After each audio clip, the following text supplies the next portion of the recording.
Dr. Eric Kelly III and a host of phenomenal speakers from all around the globe for this 7-day virtual event that you don't want to miss. The mission of the Black Business Expo is to raise scholarship money from kids all the way from high school all the way from college. The Black Business Olympics is one of the largest Black business showcases in the world. It is an opportunity for businesses and companies to showcase their businesses globally. We are going to be giving away laptops up to $5,000 away to students.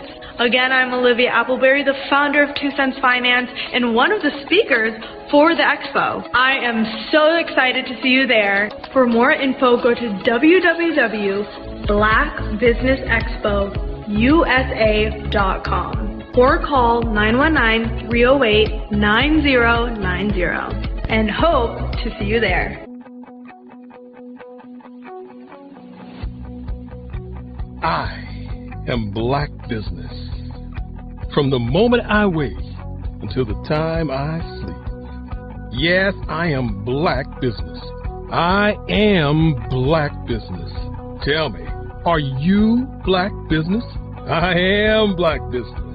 Do you support Black businesses?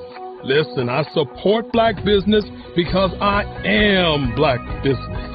Black Business Expo, one of the largest business showcases in the history of Black business in the world. The world! Sign up today at www.blackbusinessexpousa.com or call 919-308-9090. I am Black Business. I am Black Business. From the moment I wake until the time I sleep, I am Black Business.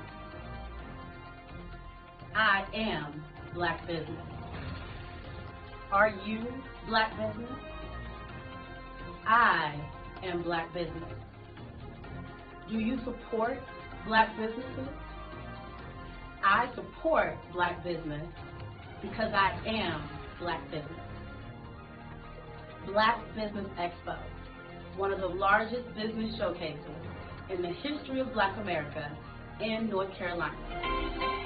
Join Dr. Eric Kelly III and a host of phenomenal speakers from all around the globe for this 7-day virtual event that you don't want to miss. The mission of the Black Business Expo is to raise scholarship money from kids all the way from high school all the way from college. The Black Business Olympics is one of the largest Black business showcases in the world. It is an opportunity for businesses and companies to showcase their businesses globally. We are going to be giving away laptops up to $5,000 away to students. Again, I'm Olivia Appleberry, the founder of 2 Cents Finance and one of the speakers for the expo. I am so excited to see you there. For more info, go to www.blackbusinessexpousa.com or call 919-308-9090 and hope to see you there. I am Black Business. From the moment I wake until the time I sleep. Yes, I am Black Business. I am Black Business. Tell me, are you Black Business? Black Business Expo, one of the largest business showcases in the history of Black business in the world.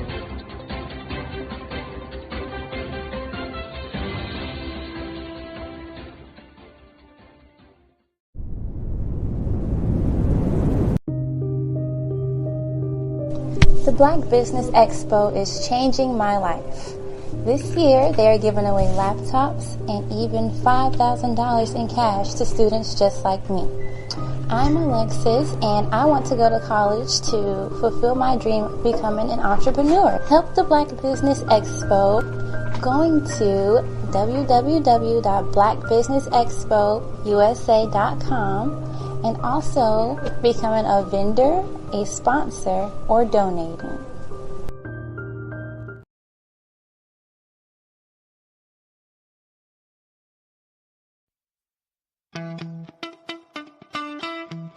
How many times have you been asked to help someone you didn't even know, a student, a business entrepreneur? Or did you ever even ask, where did they end up?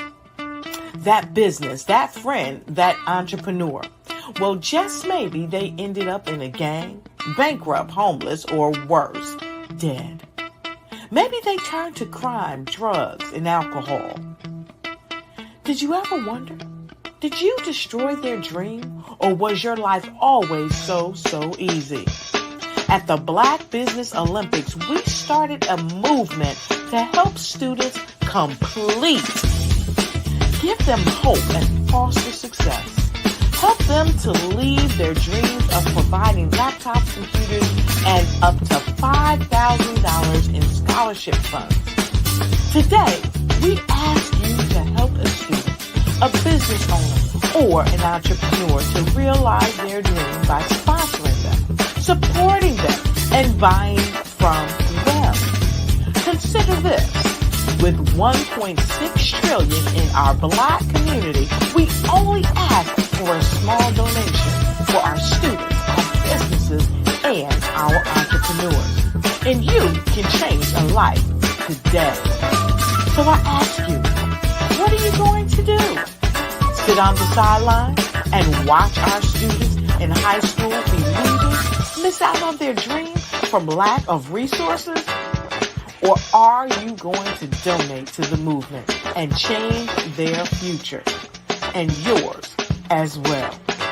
Give us a call today at 919-308-9090. Change their life by investing with action to the Black Business Olympic Fund. The Black Business Olympics, one of the largest business showcases of Black business in the history of the world.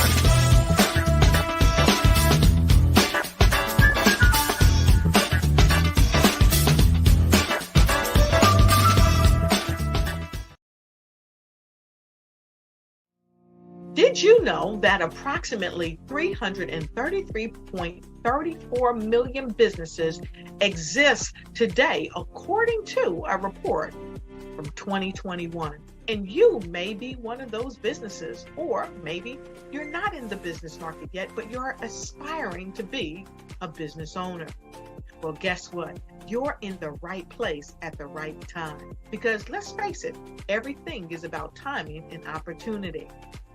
Hi, my name is Dr. Lotus Richey, and I'm the CEO and founder of the Lotus Richey Coaching and Consulting LLC, along with the Lotus Richey Ignite Show. 15 minutes of success with Dr. Lotus Richey, as well as books to boom your business and bring who you are.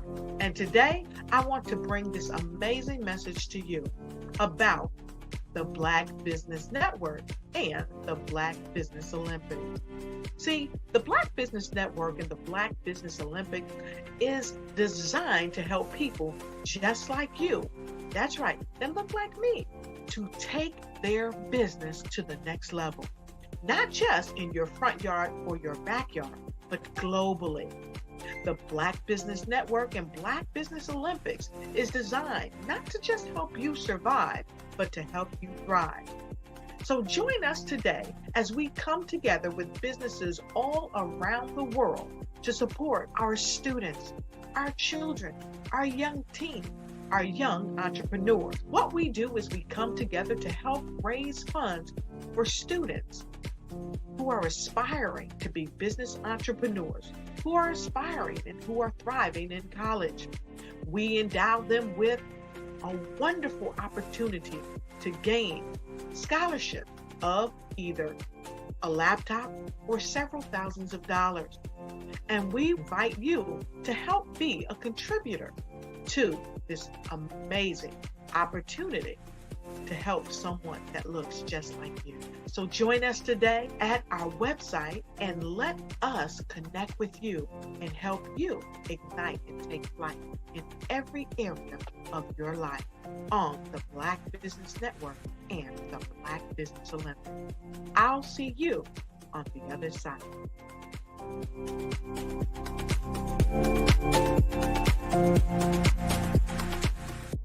I was born in a little village on the island of Haiti.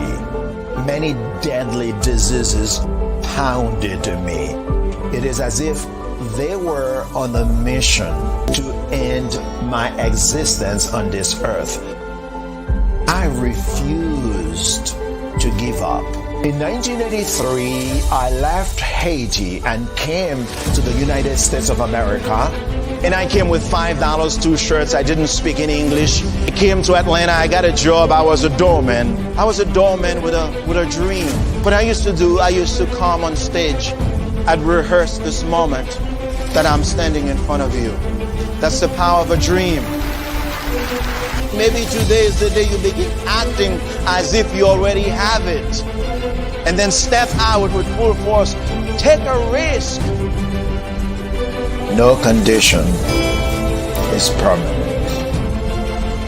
Don't let your situation distract you. You are chosen. You are called. You are born for a purpose in this life.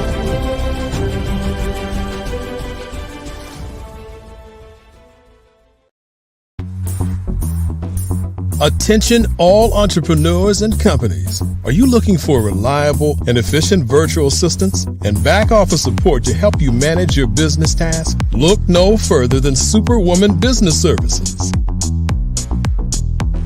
Our team of virtual assistants provides a full range of administrative support services, including operations management, social media marketing, and much more.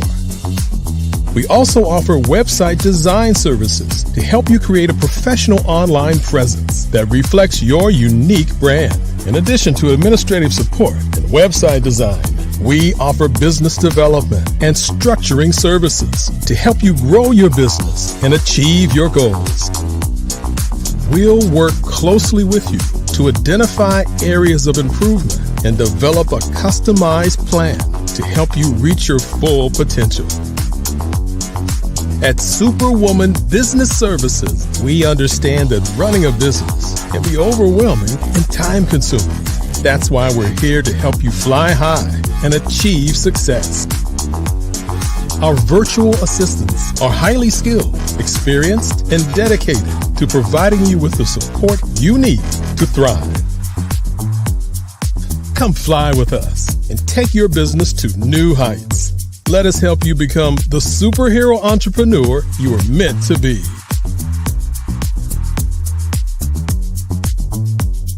Contact Superwoman Business Services today to learn more about our back office support services. Come fly with us and take your business to new heights.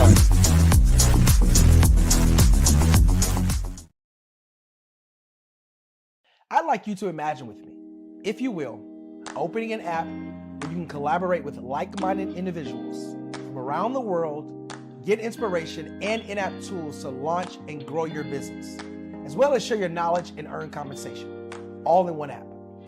Well, the name of that app is Truso, short for Truly Social.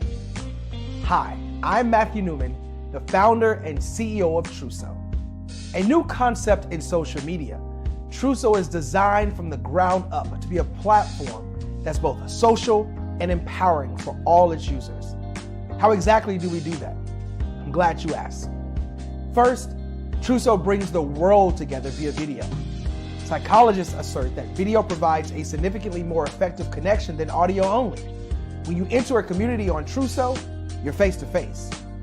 Second, on Truso, you don't have to have 1 million followers to monetize. Our business model allows all hosts and moderators to monetize, no matter the size of your following, by 1, producing fee-based content, and 2, inviting others to join the platform as subscribers. Even more, Truso has an in-app resource library with over 100 free resources, forms, and documents to help you build your brand and grow your business. Third, Truso is inclusive. The deaf and hard of hearing communities make up 360 million people worldwide. Unlike audio-only apps, Truso embraces this community, providing a networking platform that allows them to participate via video and closed captioning. We even have a deaf and hard of hearing foundation in the works as well. Fourth, Trousseau is both social and safe. We refer to Trousseau as a virtual extension of the beauty shop, barbershop, and brainchild of the community. A place where there's laughter, along with wisdom, growth-oriented conversation, and genuine connections in a safe space. Trousseau even has proprietary security to ensure we maintain a safe environment for everyone. Where are we at now? Trousseau is live, y'all. We've launched in beta and we're acquiring users daily. We have an incredible development and marketing team, plus amazing celebrity influencers at the table, helping us spread the word around the globe, beginning within the African diaspora and beyond by creating a safe space for growth, connection, and collaboration. We're truly excited about Trousseau. We've created something special for which there is a global market. And we invite you to embark on this journey with us as a shareholder. The future for Trousseau is truly bright. Join us and let's go there together.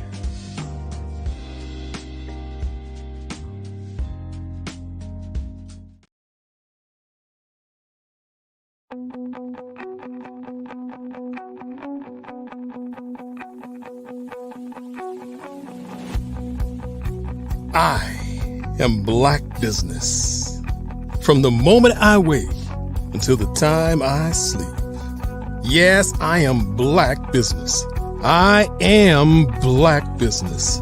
Tell me, are you Black Business? I am Black Business. Do you support Black businesses? Listen, I support Black business because I am Black Business. Black Business Expo, one of the largest business showcases in the history of Black business in the world. The world! Sign up today at www.blackbusinessexpousa.com or call 919-308-9090. I am Black Business.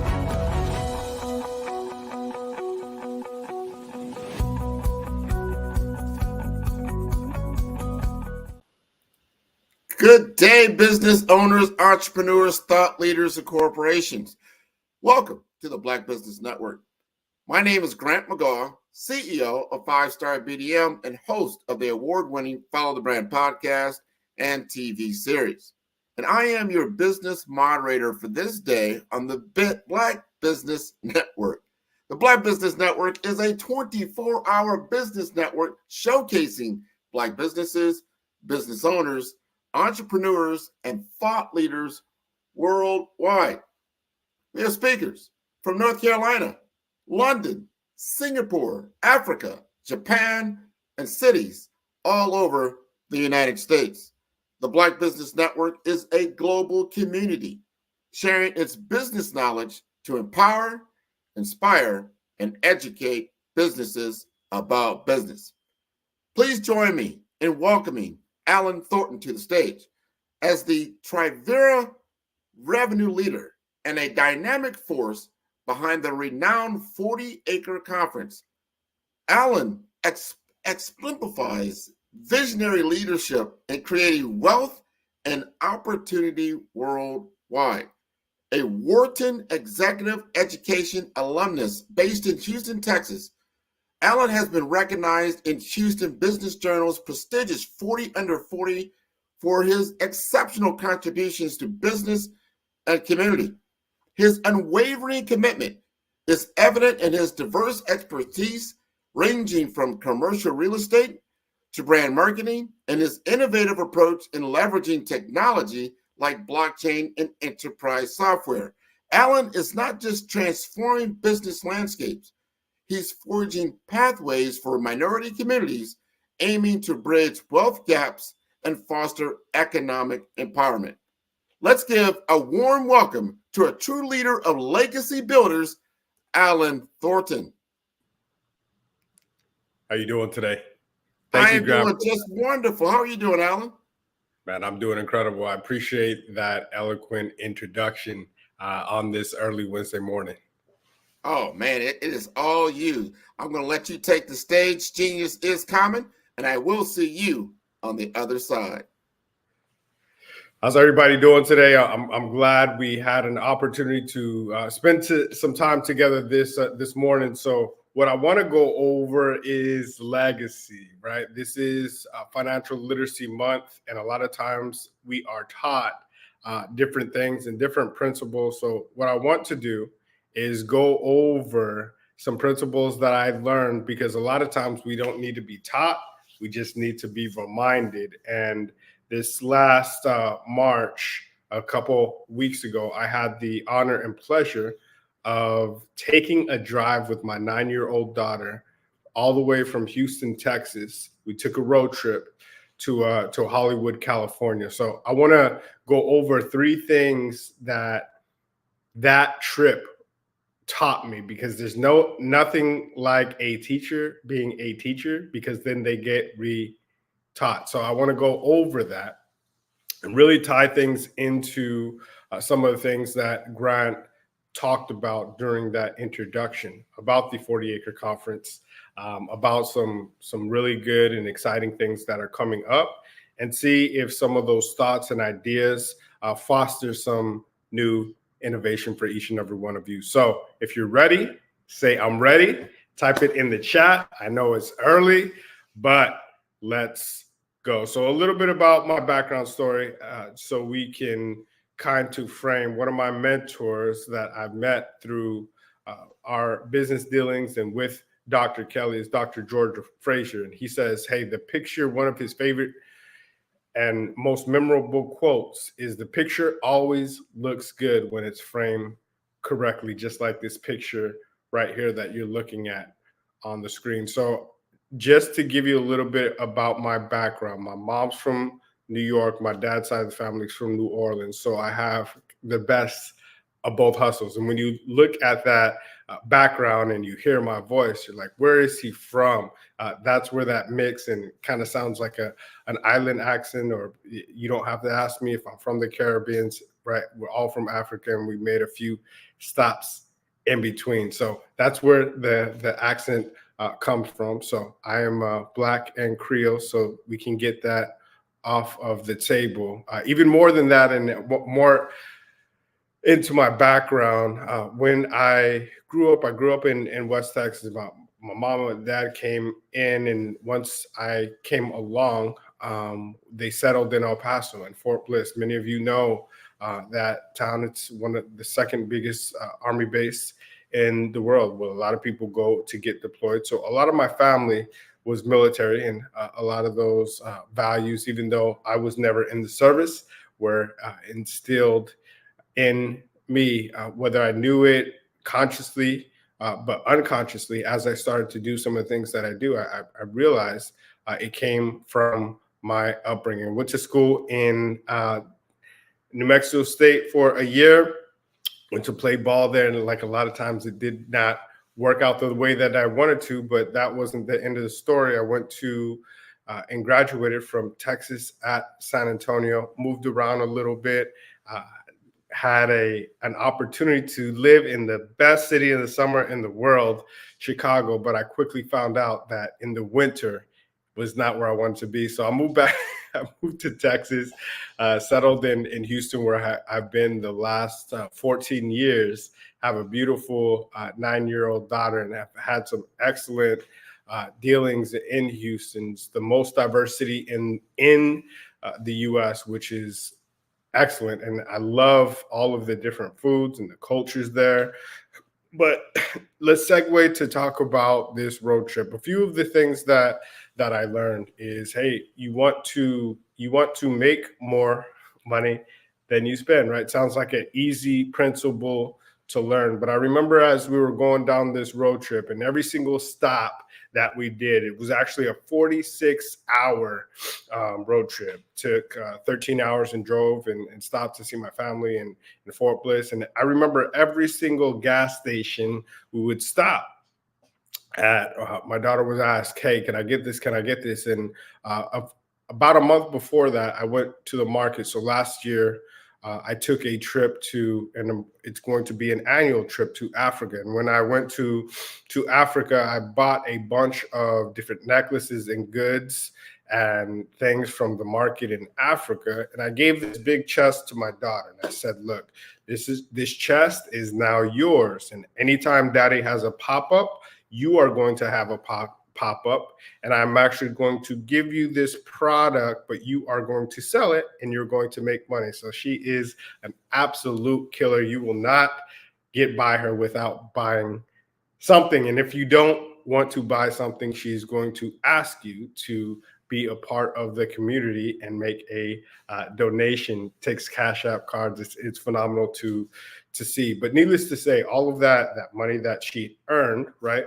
One is figure out a way to earn some money. The second is make more money than you spend. And these sounds like elementary principles, but somewhere in what we do, we start to get lost in, right, all of the fun, the material things, the things that maybe in a trap that other people may have that you want. So you go buy things that you don't need. And I started to learn this because in talking to my daughter at every single gas station, Daddy, can I have this? Can I have this? Can I do this? And I let her know, hey, some of that money that you made, bring it on the trip. I had a speaking engagement right before spring break, and she recorded it. And it was an incredible engagement. I was on with a couple of NFL players and a CEO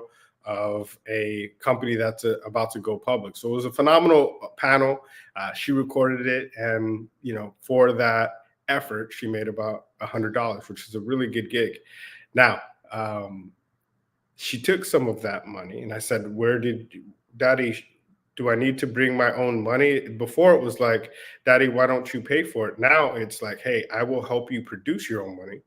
So remember where that money came from. So when we go, I will continue to help you produce money. So the question is no longer, hey, Daddy, can you pay for this? It's, hey, Daddy, how much of my money should I bring, which is an incredible paradigm shift when you get people in the realm of producing, which is a very fruitful concept. So all these different gas stations that we went to, she would say, can I have this? Can I have this? And it's very different when you are spending your own money, right? Things are different. So the second principle, one, make more money than you spend. Number two is understand things are very different when you're spending your own money. So I spent about 12 years in the corporate world, right? On and off in different stints, and still do some consulting and have clients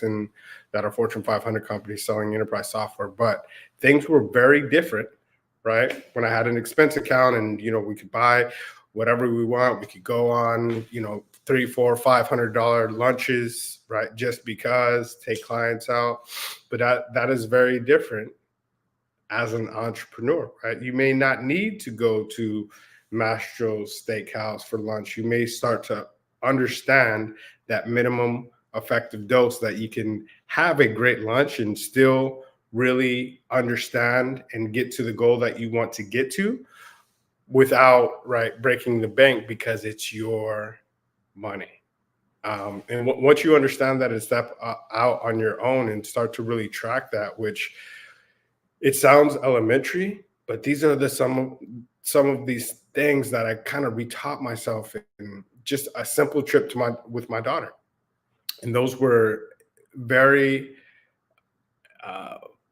reinvigorating lessons to learn. It's like, hey, you tell your daughter this, but hey, are you preaching this? Are you actually doing this? Are you keeping track of all these things? And you almost kids will put you back on track, right? Because if there's any, like my daughter, she looks just like me, right? She looks like a little light-skinned version of me with more hair. So looking at her really helps me remind myself to be on the track and the trajectory that I actually want to be, even if it's at that moment, right? Because you're always in this game that we call life, making constant corrections to get to the destination that you want to ultimately arrive at. So I learned that, retaught myself that principle. And the last thing was, hey, we go to, I remember we stopped in this small place, and it was in, I think it was right outside of Alamogordo. It was in New Mexico, in the middle of nowhere. I think it was Hatch, New Mexico, because there was the Chili's there, right? And always be ready to showcase and share your story, share your product, share with what you have, because you never know who may want it. So we're in this little town in Hatch, New Mexico, and there's all these chilies, right? Hatch is the chili capital of the world. Hot chili, red chili, green chili, your chili, like whatever you want, and it's phenomenal. It's all made right there, and they ship all over the world. But I remember I was wearing, and I always wear, and I'll show you, you're like, what's he doing? Is he taking this clothes? No. So I always have my Africa pendants, right? And she has a bunch as well, and they're straight from the motherland. But I was wearing one, she was wearing one, and one of the guys commented, oh man, that's a nice chain. And before I could even say anything else, she said, would you like one? Right? She didn't lead with, I always tell her, lead with the value, lead with what they want, not with what the price is. And she said, do you want one? He said, absolutely. She said, funny enough, I may have, and I also, this was to the T, and I was just watching this like, whoa, right? Because she said, you know what? I may have one more. We're on a trip to Houston. And I'm sitting here like looking at a version of myself, right? Because you talk about urgency, you talk about scarcity, you talk about getting people what they want because it's valuable and not because of the price. And I'm just sitting back, and she said, I may have one more. Is this were you serious? Do you really like? He's like, yeah. No, I want one. And then she did something, and I was like, she's 9 years old, right? And she's seen me in different places do these things. Didn't even ask the price. So she ringed up. She was going to get this candy and everything else. And before we rung up, he told us what the price was. I don't know, it was maybe $50 or something like that. And she said, okay, well, here's what we can do. Only give me 10 and this product. So what did she really create? Right, I'll give you this necklace. I'll tell you what. Here's what I'll do. Just give me $10 and we'll call it even. Now, on the surface, he had probably never seen something like that. He's in a small city, Hatch, New Mexico. And the value that created, I was like, right? $60 was what that sale was worth, right? Because the product and the chilies and everything was probably $50. She said, just give me 10. So in his mind, right, he was only coming out $10 because that product probably cost him a subset of that. But the value that was created, right, $60, and she got the product for free. So she got all this product. She had got that Africa product for me because I donated it to her as her dad, and she just put $10 in her pocket. I was like, the trip could have ended right there, right? Because once I saw that, I was like, man, that I'd never, besides the fact that I remember when she first came out and watching her when she was born, and looking at her the first time, I've seen her win competition. I've seen her win medals, but that was one of the greatest moments of my life as a father, to see that transaction happen. It was just smooth as butter. So I say all that to say, those three different tips. Find a way to generate income with what you have. Make more money than you actually spend.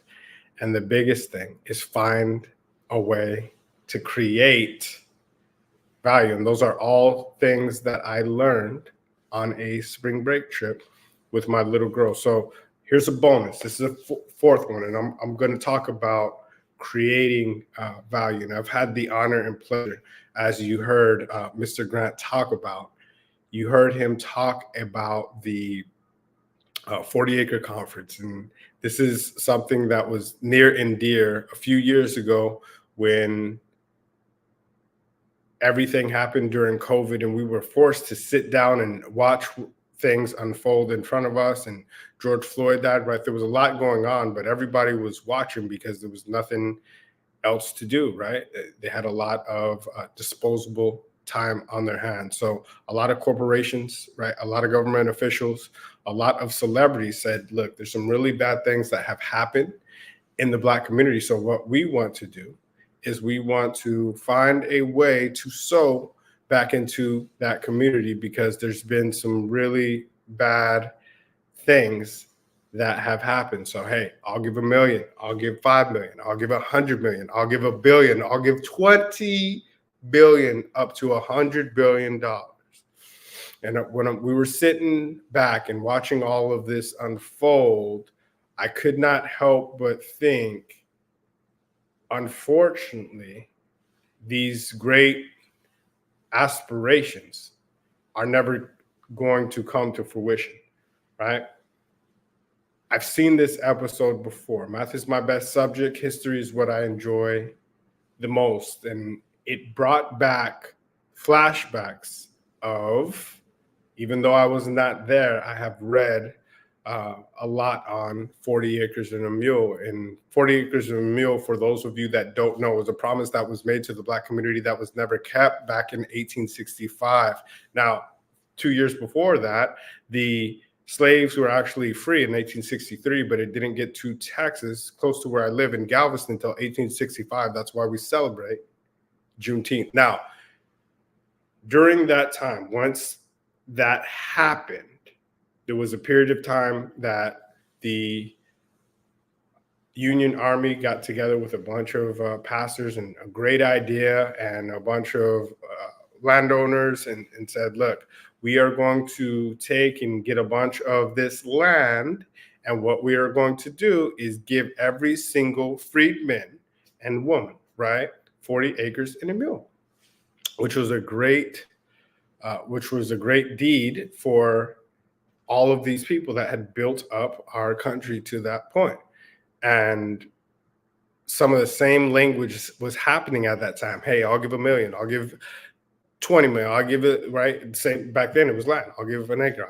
I'll give all of this land. And ultimately, when the new president came in, when Andrew Johnson came in, pretty much reversed that. And hearing some of the same language within a few years, right? Oh, well, have you given the land out? Well, you know, it's a 1-year commitment. Well, it's a 3-year commitment. What? It's a 10-year commitment. And it ultimately got swept under the rug, never to be seen again. And it's one of those things that gets swept under the rug, but actually was something that was promised. And I said, you know, this is going to happen again. If people aren't held accountable and showcased for actually making these promises and being able to showcase and track these things. And what I saw is, look, I'm just a guy, right? And nobody else is stepping up to make this happen. So I don't know how we're going to do it, but we're going to put together some government officials, some celebrities, some influencers, some people of influence, and call it the 40 Acre Conference. Bring them all in one place and showcase all the great things that they are doing for 2, maybe 3 reasons, right? One is to help that next generation be what they see so they can create legacy, and we can have these things recreated, the good thoughts, behaviors, the things that create and produce great things in our nation. We want to pour gasoline on that, because a lot of times, like where I grew up, there was not a lot of opportunity, and you can go left or right real quick. And if there is no vision, right, people ultimately perish. That's why we have the largest school to prison pipeline in our community. Most of the people that are in jail are African American, right, because of their environment. But if they're shown something at a young age that they can rise above their current circumstance, we can really decrease that gap very quickly, expeditiously. So one of the things I want to do is be able to connect with people, because I didn't have a following. I still don't have a huge following, but I know how to connect with people. And at first it sounded crazy. People said, and all of this is the bonus of creating value. I'm going to cut off here in a minute, but just showing you how value can be created out of an idea, and people will sow into that idea. We had a bunch of different people. And I remember going to the Centennial of Black Wall Street about 3 years ago in 2021, around the same time. And during that time, I met 4 guys. I met Big Mike coming in.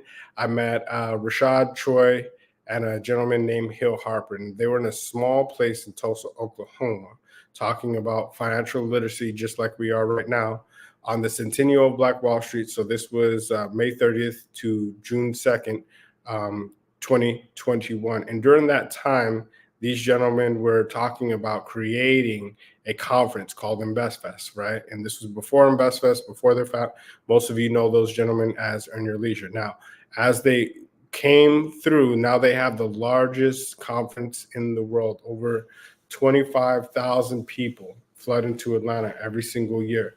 And I saw that happen. 90 days later, they started their conference, right? And they executed. 90 days later, we started our conference. 6 months after that, we started the Juneteenth Hall of Fame. And we give out awards to top entrepreneurs. We're very excited because we have one of the most iconic awards. We launched it in Miami at Art Basel last year. And what we were told is, hey, this is the most iconic award since the BET Award, right? And that says says the people in that industry. And it's a silhouette of Martin Luther King, has over 400 years of history embedded in the award, and changing the narrative from just sports and entertainment really to entrepreneurship. And it's in the shape of a record. So it's a very, very, very iconic award.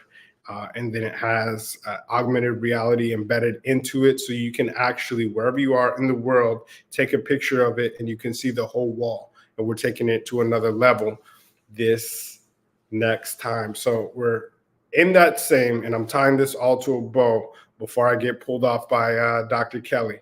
But in my trip to Hollywood, and tying this back to the spring break trip, my daughter wants to be an actress. So whatever she does, whether it's gymnastics, whether it's soccer, whether it's basketball, whether it's volleyball, whatever she does, I make it a point to dive all the way in and to give her any leg up, any vision that she can be the best at. I don't care what she does, what any of my kids, I want them to be the best, and I want them to visualize and see that they can be the best. So we go all the way to Hollywood, right? We drive, and like, man, that's a lot of time. You'll never get time like that. She's 9 years old, right? Next time she'll be 11, like next spring break that we have. And I may never get 46 hours willingly in a car with my daughter again. So it was an incredible experience. Needless to say, we go to Hollywood, California. Not only did she see the stars, I asked her to, hey, take a picture by the star. I want you to visualize the star. We even went so far as to get one of those people that had the letters, had the red carpet, put her name on a star. And I said, look, we're going to take a picture with your name on the star. And what do you want to do? Okay, you want to be it. So we're going to put that silhouette of because there's different categories. For those of you that have never seen a car, there's radio, film, television. So you pick, depending on what you're best known for, you do that, you put it on.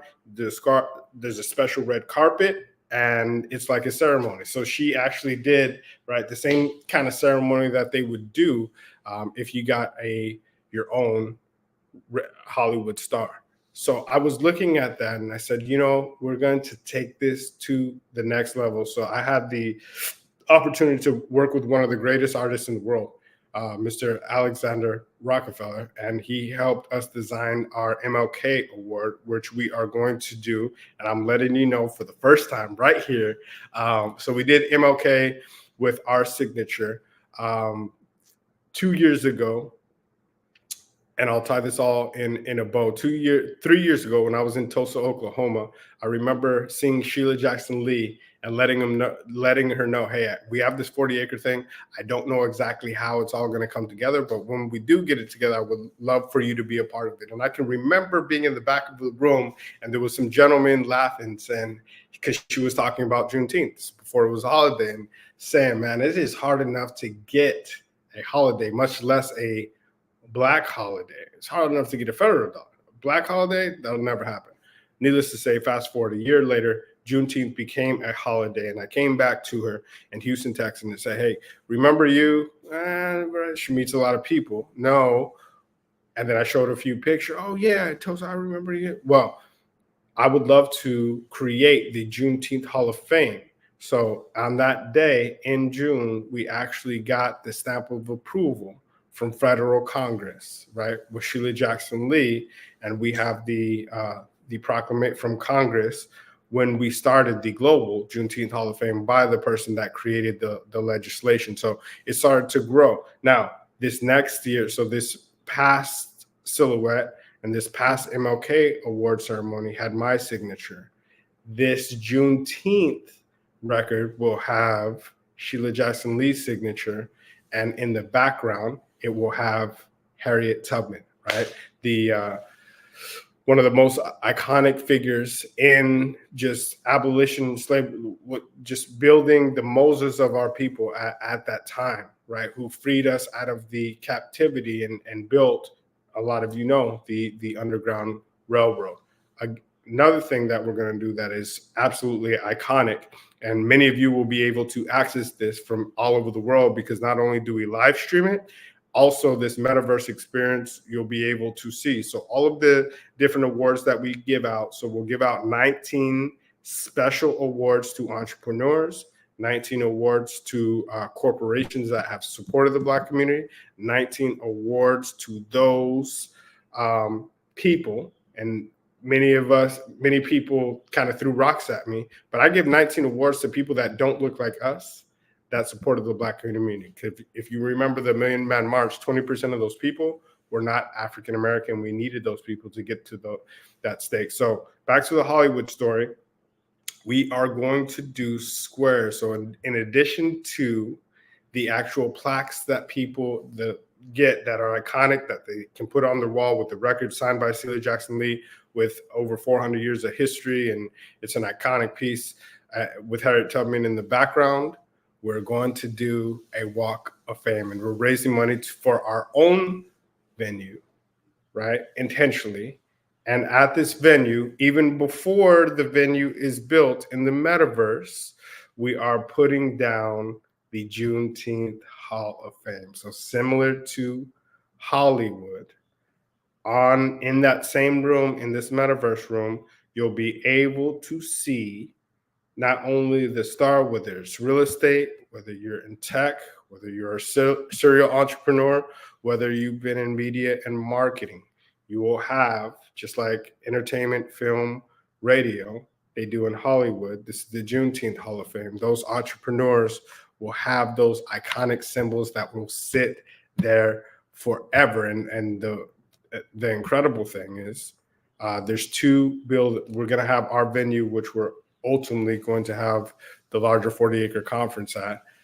In addition to that, George Frazier, the gentleman I told you about before, who I gave an award to last Juneteenth, is building an iconic Juneteenth or a Black Legacy Museum.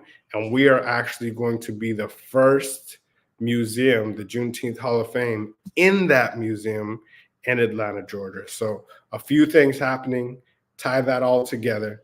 I know I've enjoyed our time together. I've told you a little bit about my spring break trip with my daughter during Financial Literacy Month, talked about finding something that you can sell to generate money, making more money than you spend, finding a way to create value, and then the biggest thing, creating value for our people. So, Grant, I thank you for having me today. This has been a phenomenal. Oh, no. You don't get off that easy. No. No. We got a few minutes here. He said, no, you ain't going nowhere. Not at this point. First of all, thank you for sharing today and your journey and with your daughter and everything you're talking about. So important. Understanding this whole thing around 40 acres. Some of our audience do not understand or don't know what that means. 40 acres, 40 acres and a mule that was done. This is back in the Civil War time. Can you give us a little context around some history so they understand exactly what that's about and how you're tying that back into your history? Absolutely. So all of that is our history. So Black history goes back, and those that what we're seeing right now is those that don't understand history are doomed to repeat it. And history, unfortunately, tends to repeat itself. So back in 1865, slavery was abolished. It was actually abolished 2 years before that, but it didn't get to Texas until 2 years later on June 19th, 1865. And that's why we celebrate Juneteenth, right? The last place was right here in the Houston area, down in Galveston. And after that, shortly after that, they said, look, just like you hear right now in the pandemic, hey, so bad things happen to the Black community. So we want to make it right. So we want to give 40 acres and a mule. It sounded just like you hear right now. Hey, we want to give $1 million, $100 million, $1 billion. And those parallels still happen. A year later, they said, hey, where's the land? Well, we're going to roll it out over the next 2 years. You look back to 2020, 2021, 22. Well, we're going to roll it out the next few years, 3 years, 4 years, 5 years. Where's the land? Well, some of those programs we're revamping and we got to pull some things back. What are you hearing now? Hey, well, some of those diversity and inclusion, we're going to do away with some of those positions. And so those parallels, and ultimately 40 acres and a mule got swept in the rug. Ultimately, that $300 billion that you heard about in the pandemic of all the great things that were going to happen in the Black community is going to disappear if we don't do something about it. And I'm not saying that we have to start a riot of our nation, because that's not how the pen is mightier than the sword, right? So you got to get to the right people from a political standpoint, from an influence standpoint, and say, look, here's what you committed to. Just let's talk about this and let's figure out a plan to roll that forward. And the biggest way to do that is through awards. People like to hear their name called. So we get all these corporations in a room and give them an award and say, hey, thank you for all of the great things that you've done to the Black community. And what happens is that next big corporation says, man, we committed to, let's roll out some of those things that we were going to do. Not to shame them. Let's really recognize those that are doing things, and we'll see some progress on those overall things. A lot of it's going to disappear, though, unfortunately, but we're going to get what we can. It's so important to keep telling the story. People sometimes they listen to these things. Oh, they want a handout. This is a handout. This is not a handout. This is payment for activity and intentional behavior by a group of individuals against another group of individuals that was never compensated. And if you look at other groups, like the Japanese during World War II and some other groups, they were compensated for what the government did and said, hey, you know what? We were wrong. Here's some money for what we did. Try to make this right. This was never done for the Black community for hundreds of years, and the narrative have always been like, this is a handout. No, it's not. No way in shape or form is any kind of handout. This was institutionalized racism that limited Black families from being able to be their best selves in this society, in this community. And then because it was limited, self-limited by law, this is not someone's opinion. No one's just running around here calling you names. This was the law, and this created the impoverished situation that we're in, and we're just looking for our just due because we're trying to overcome these kinds of institutions that happened in the past and now in the present, and we're trying to get our just due. Would you agree with that? 100%. Yeah, 100%. A lot of people think now I am more of the opinion of I'm going to get the perimeter, get what we can have, and it's icing on the cake if that legislation gets passed and we get because I'm not waiting for it, because there was a lot of people waiting around for their 40 acres and it didn't happen. What I'm going to do is find those people that really want to and not worry about those people that don't, and then everything else is icing on the top. I agree with that. Thank you for all that you're doing, Alan. Give us how to contact you so we can get more information about your organization. Absolutely. So you can reach us online at 40acreconference.org, 40acre Conference on all social media platforms, and that is 40ACRE Conference, CONFERNCE.org is the website, at 40acre Conference on Instagram, on all social media, our YouTube channel as well, where we are going to start and see this. And I would love to see each and every one of you there. Those of you, and Dr. Kelly will have a special live stream ticket that want to watch it. You'll get in there, it's a $1,000 ticket, but you'll get a special $19 ticket live stream if you want to watch from afar. So wonderful, wonderful, Alan. Thank you for being on the Black Business Network. Genius is coming, and I will see you on the other side. Thank you. Wonderful conversation. The Black Business Expo's mission is to raise funds for high school seniors going to college or K through 12 entrepreneurs. This expo is a fundraiser for students. You may go to blackbusinessexpousa.com to donate to the scholarship fund, or use the Cash App that is on the screen below. That's $BBXUSA.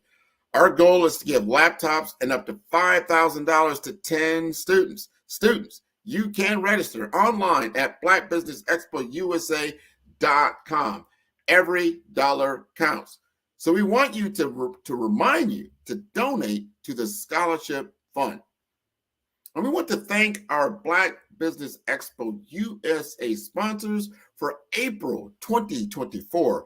NC100, Moody Capital Partners, Suede Soul, 5-Star BDM, Lotus for Shade Coaching and Training, Carolina, Virginia's Minority Supplier Development Council, Step Management, Hello LLC, BHS and Associates, Margie McLean Foundation Incorporated, Genius is Coming, Earth Essentials, Milani Shani Global, Creative Force Studios, Executive Women's Success Institute, The Quality Coaching Company, Superwoman Business Services, Lee Entertainment, Artistic App Design, Black Business Expo USA. Genius is coming, and I will see you on the other side.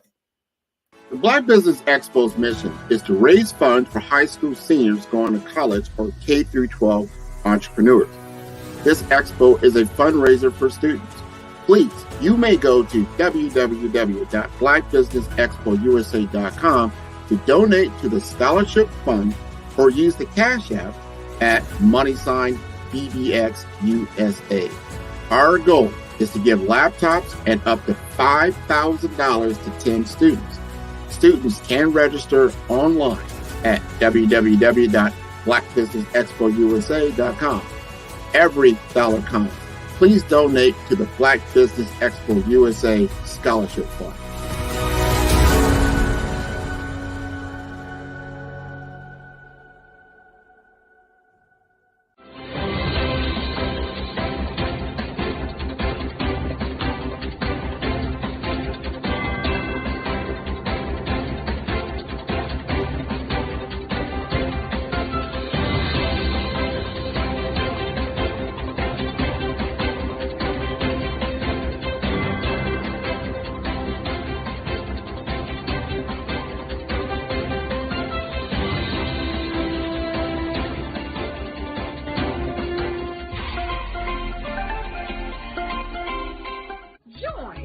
Dr. Eric Kelly III and a host of phenomenal speakers from all around the globe for this 7-day virtual event that you don't want to miss.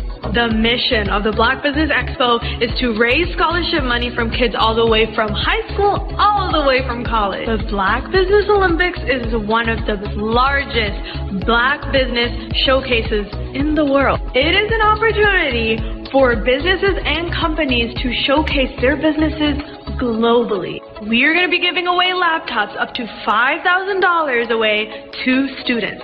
Again, I'm Olivia Appleberry, the founder of 2 Cents Finance and one of the speakers for the expo. I am so excited to see you there. For more info, go to www.blackbusinessexpousa.com or call 919-308-9090 and hope to see you there.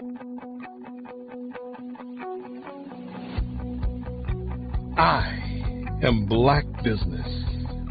From the moment I wake until the time I sleep. Yes, I am Black Business. I am Black Business.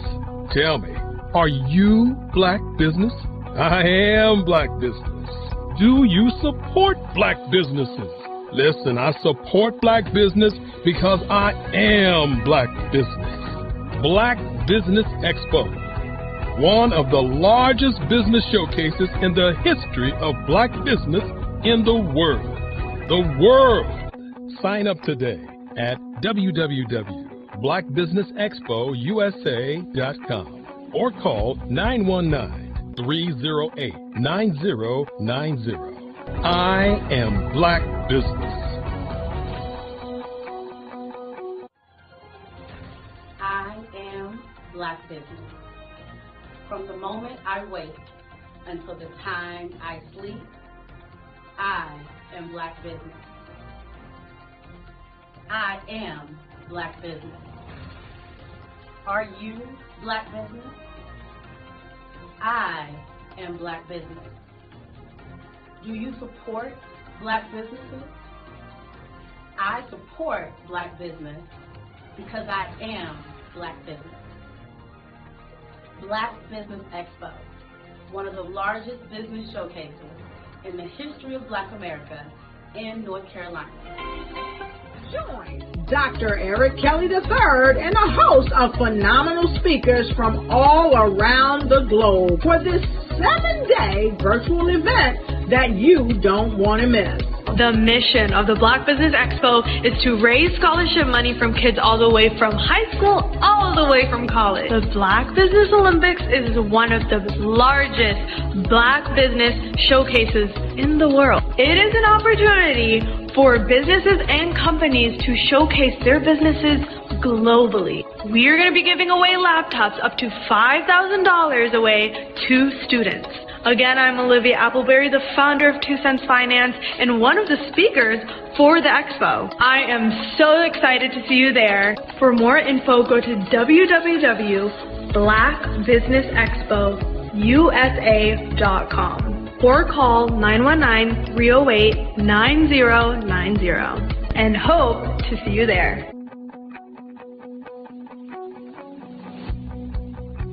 I am Black Business.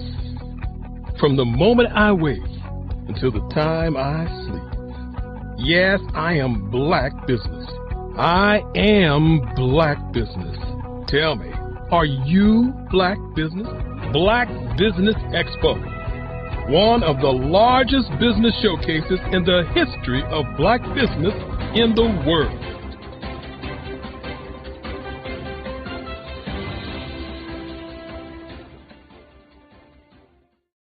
Follow the Brand TV broadcast host, Grant McGaw, as he visits with top executives and entrepreneurs to find out their secrets of success with their personal brand. Follow the Brand TV broadcast host as he focuses on brand development to build better relationships, bring value to your business, relationships, and career. You will enjoy listening to each episode that is tailored to speak to you directly. If you're looking for this type of clarity in terms of building your brand, you have tuned into the right station.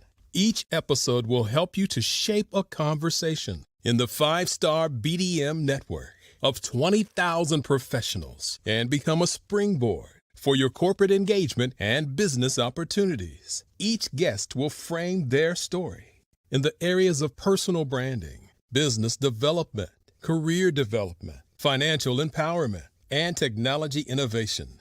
Grant McGaw explains why he is the CEO and owner of his own professional career. Grant is an accomplished business leader and entrepreneur who wants to give back to individuals to grow their personal brand strategy.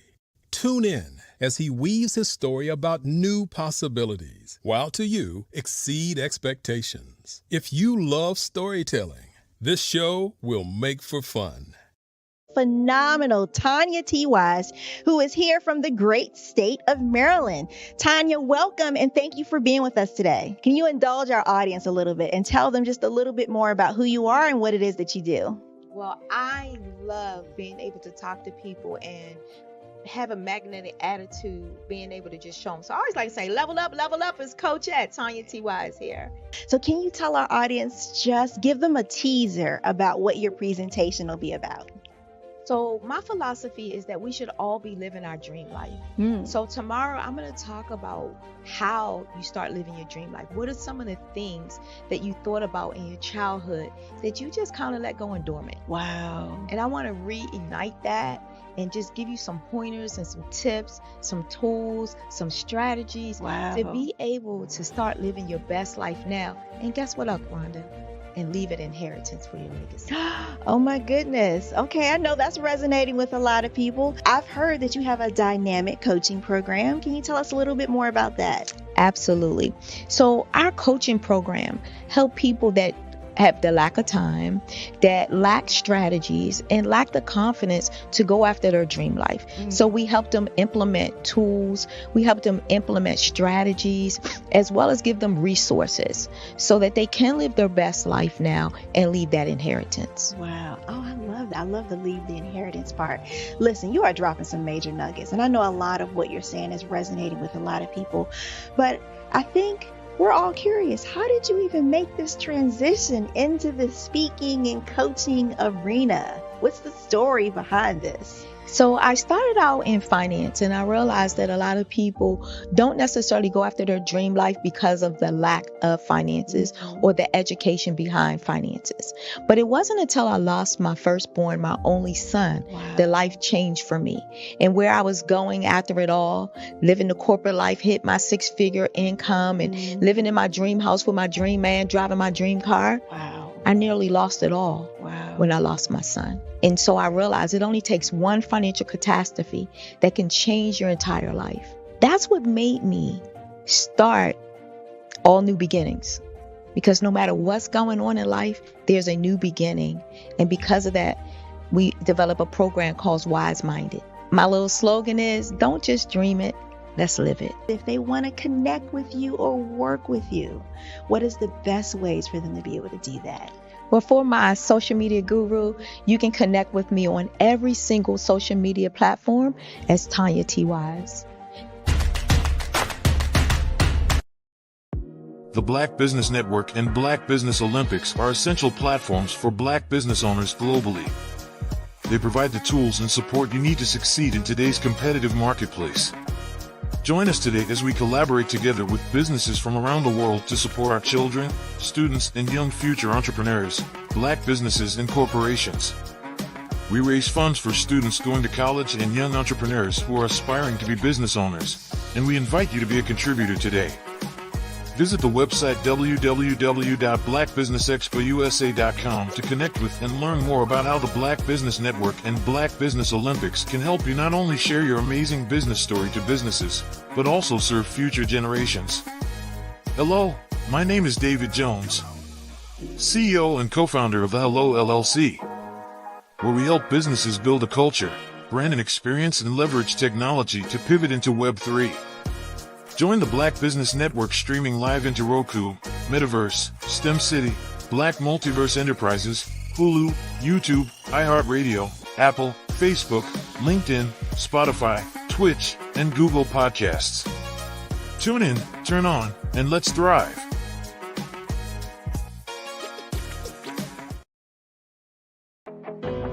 I am Black Business. From the moment I wake until the time I sleep, I am Black Business. I am Black Business. Are you Black Business? I am Black Business. Do you support Black businesses? I support Black business because I am Black Business. Black Business Expo, one of the largest business showcases in the history of Black business in the world.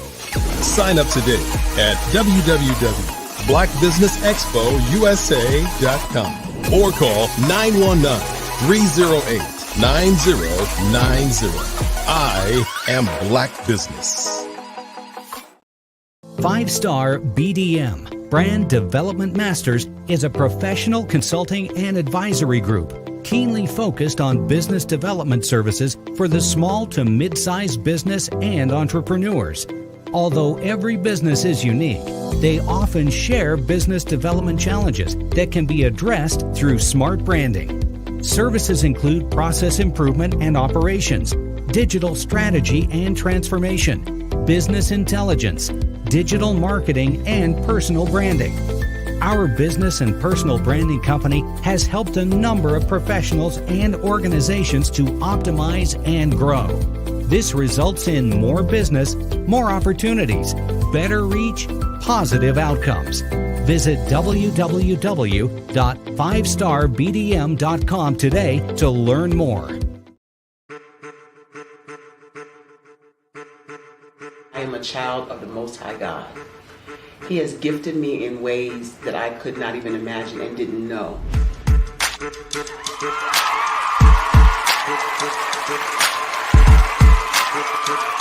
There was a time when I didn't know who I was. I listened to other people tell me who I should be, what I should do. I listened to people telling me that I should be a boutique owner, that I should be a construction manager, that I should be a laborer. Have you ever felt like you should do something else, be something else, go somewhere else, be wherever you wanted to be, and you felt like you were in a box? Anybody in the room? And you couldn't get out. Anybody in the room? And you kept trying to go and you couldn't get out. Anybody in the room? But let me tell you, you need to rock the box. Rock the box.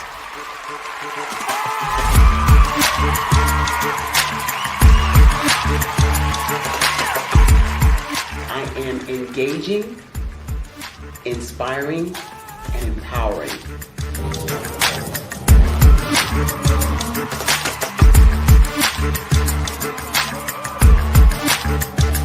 I would give you everything I know. Just by touching you, if I could, by osmosis, give you every single thing I've learned, I've gone through, I know I would. We know that's not possible, but as it is possible, I love to share information with people. Some of you out there, people have told you that you can't be, you can't have, you can't do. But I will tell you, like Kinston said, you can, you must, and you will. If it's to be, it's going to be me. You got to say it. If it's to be, it's going to be. If it's to be, it's going to be. If it's to be, it's going to be.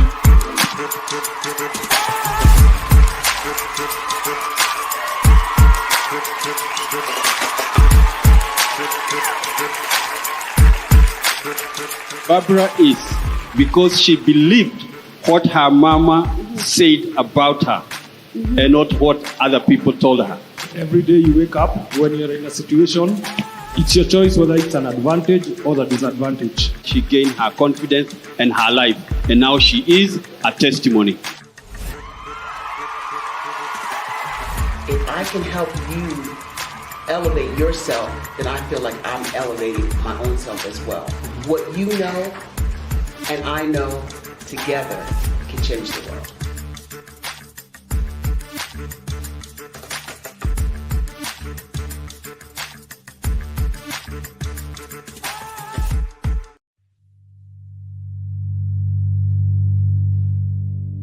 So what we have to do is when we get in the spot, we need to create some spots for us.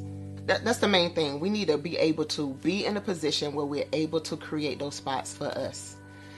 For me, being an entrepreneur, I'm not just going to get a business and then leave you sitting high and dry. If you ask me some questions about entrepreneurship, I'm going to give you as much as I received.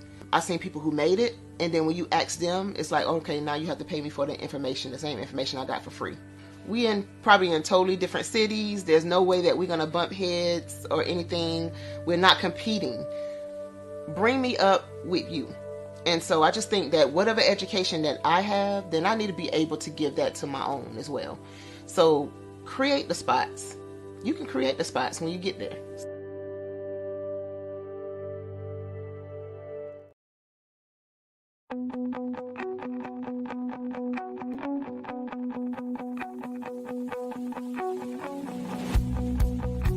I am Black Business. From the moment I wake until the time I sleep. Yes, I am Black Business. I am Black Business. Tell me, are you Black Business? I am Black Business. Do you support Black businesses? Listen, I support Black business because I am Black Business. Black Business Expo, one of the largest business showcases in the history of Black business in the world. The world! Sign up today at www.blackbusinessexpousa.com or call 919-308-9090. I am Black Business.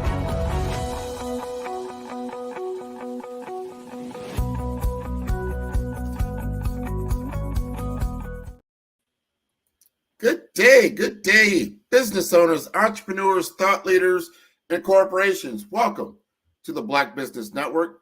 My name is Grant McGaw, CEO of 5-Star BDM and host of the award-winning Follow the Brand podcast and TV series. I'm your business moderator for this day on the Black Business Network.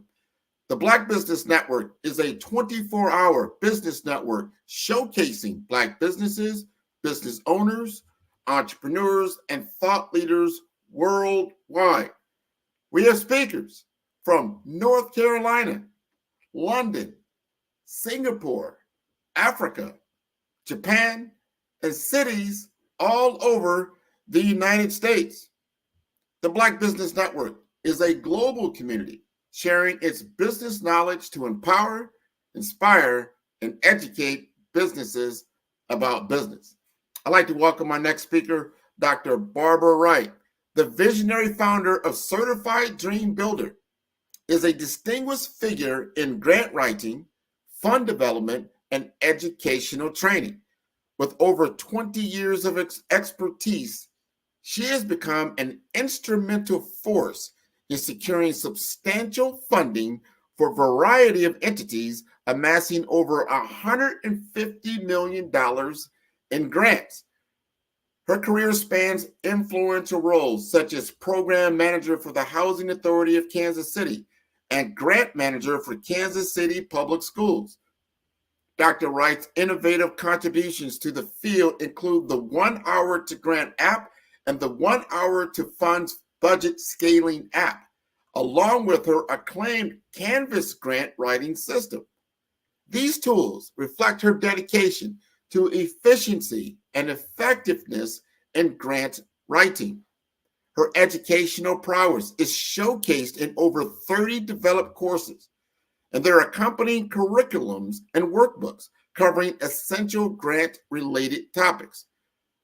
As a holder of a lifetime Missouri certification in business education, a bachelor's in business administration, a master's in education curriculum and instruction, and a PhD in religious education, Dr. Wright stands as a beacon of knowledge and inspiration.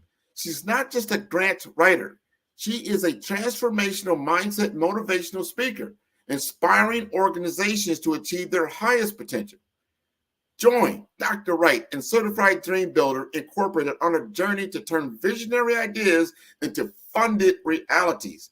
Let us welcome Dr. Barbara Wright. to the Black Business Network. Good morning. Good morning. How are you? I'm doing just fine. How are you doing? I am great. Great. Glad to be here. Well, I am glad you are here. Wonderful, wonderful history of work that you've put together. And thank you for sharing your knowledge today on the Black Business Network. Genius is coming, and I will see you on the other side. Thank you so much, Grant. Good morning, everybody. I am so glad to be here with you this morning. Thank him for giving you that little preface. But I tell you what, today it's just about me and you and I, however you want to put it. It's just about us. So I'm going to talk to between us this morning. And I'm going to talk about a new book that I have called The 4Ds of Discovering Your Life Purpose. And those 4Ds include discovering, designing, defining, and deploying your purpose and aspirations. That in grant writing is definitely included in that. Building your business is included in that. Building your nonprofit is also included in that. I find on many occasions when I'm talking to businesses and nonprofits that maybe they have missed a part of that purpose. And if you don't build on a solid foundation, it's sometimes difficult for you to move from where you are now to where you need to be. So I put this book together to help us in finding our purpose, finding what it is that we are to do, and then moving from there. So I'm going to give you examples of each one of those 4Ds and what you should be doing if you're really wanting to find purpose, if you're really wanting to keep that blood pressure low, get rid of the stress. Because a lot of times the reason we're stressed out and the reason that we're not finding success is that we're doing things that we shouldn't be doing. So let's dive right in and see what we can do. Okay, as far as the discovering, we're going to start there because remember, I told you there are 4 different areas that we are going to cover. So the first one is discovering your goals. And let me go back and just give you the 4 of those. Again, discovering your goals for academic, personal, or business success. The second one is designing your plan for success. The third one is defining the steps in your path to success. And then the fourth one is deploying your success, your plan for success. And if we have an opportunity, we'll even go into one of the exercises that you can do alone or you can do with a friend. It's up to you. So we're going to start with our discovering our goals. How do we discover our goals? I got 7 simple steps for you to determine what your goals may need to look like. Number 1 is use personality test tools. People have been around for thousands of years. People have been on this earth for thousands of years. And there is nothing really new under the sun. So a lot of those personality tests can tell you what your skills are. They can tell you what your skill sets are. I like to tell you that you are an asset millionaire. Every one of you that are listening to this, you are an asset millionaire. And what you say, Dr. Ray, what do you mean by that? I mean that you were born with everything that you need to succeed. If you take a look at your hands, you have a fingerprint. And there's a 1 in a million chance that someone else has the same fingerprint in you as you. There's probably not anyone else that has your fingerprint. So it's important for you as an asset millionaire to develop those assets that you have and to learn what they are. So personality tests help you with that. Number 2, look through your phone. Many times the thing that you spend most of your time on is where your goals probably should be. And hopefully they're going to be positive. Because if you're finding yourself spending your time on negative things, then you might need to find something else to spend your time on. Look for opportunities that you value. What is it that you truly value in life? That means you need to know yourself a little bit. Sometimes we're busy in everybody else's business. We can say everything about everybody else. We're reading about what everybody else is doing, but we don't look for the things that we value because that's what's going to keep your blood pressure down and keep your stress level down and help you to be happier. Number 4, look for opportunities that you enjoy. There are 7 parts of each one of these 4 goals that I've given you. So we're talking about the discovery. The 4th one, look for opportunities that you enjoy. The 5th one being listen to those around you that are giving you your good and bad qualities.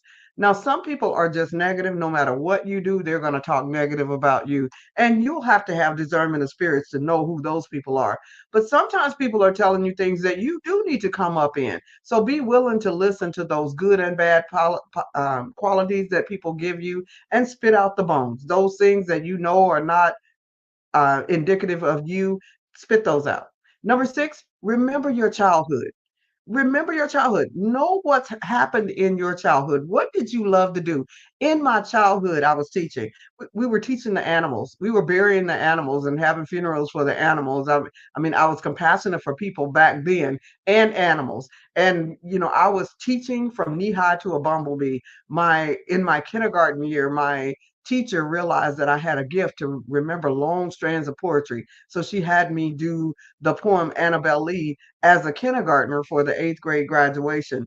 So remember your childhood. What were you doing back then? Because I can pretty much guarantee some of those same things that you were doing then, you're going to be doing now. Where do you spend most of your discretionary income? That is a great way for you to discover what it is that you should be doing in life. So now we're going to move to number 2.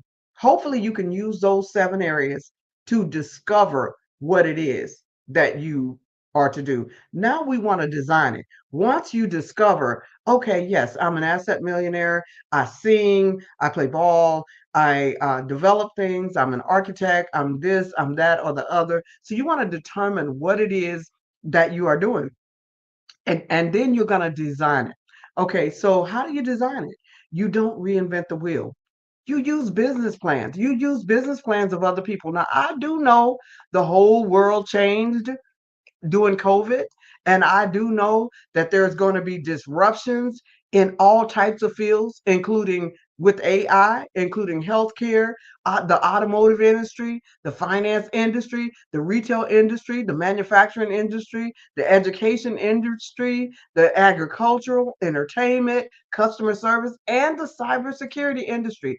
All of those industries are changing with the advent of AI. But you don't want to reinvent the wheel. You want to find business plans. You want to keep up with what's going on. You want to do some research and development to find out what is already there, what can you use, and what do you need to recreate. Number 2, you want to save time and money by watching how-to videos. That helps a lot. If you can go to platforms like YouTube and watch how-to videos on whatever it is that you are designing. Now that you've discovered what it is that you should be doing. And then you look for the top 100. I can't speak enough about that. Whatever you're doing, try to find the top 100 that are doing it and doing it great, because that will keep you from making some of the mistakes that you would make had you not known the top 100. Even if when you do that research, you only come up with the top 10, that will give you a place to start, because we're not going to reinvent the wheel. Then you design a wireframe. What is a wireframe? You say, Dr. Wright. Well, I'm an app developer. And when you develop apps, you have to develop a wireframe so that you know what's coming next. Because sometimes we have things in our mind, but we don't put it on paper, so we don't know what it is. So a wireframe, in other words, is just a step-by-step plan as to how you're going to get from where you are now to where you're going to be. Remember, we discovered what we're going to do. Now we're in the designing phase. So you need to develop a step-by-step plan. In my grant writing books, I call it a canvas, and we develop our canvas. In your life, you need to develop your canvas, your step-by-step, as to how you intend to get where you're going to get. You want to develop your 5 W's. I don't care if this is a personal aspiration, a professional aspiration, or a career aspiration. You want your 5 W's. You want to be able to answer the who, the what, the when, the where, and the why of what you are doing. Everything has a cost, and that cost is in the what. So who, what, when, where, why. Those 5 W's, you want to answer those about whatever goals you're doing or whatever you're trying to develop or design. You want to answer those 5 W's. Then you want to discover the abundance gap. There is an abundance gap. What I mean by that is there's enough room for you and other businesses. So you don't have to kill other businesses for your business to flourish. What you want to do is you want to support other businesses, and then that will allow your business to grow. Just work with the abundance gap in mind, knowing that you don't have to kill anybody else. You want to build, you want to find the gap and fill the gap, because there's probably some things going on over here on the left. There's probably some things going on the right. How do you become the answer to their problem? That's another way to say that, filling that abundance gap. How do you become the answer to other people's problems? Why do you think George Washington Carver was able to be successful way back in the day when it was very hard for African Americans and Black people to be successful?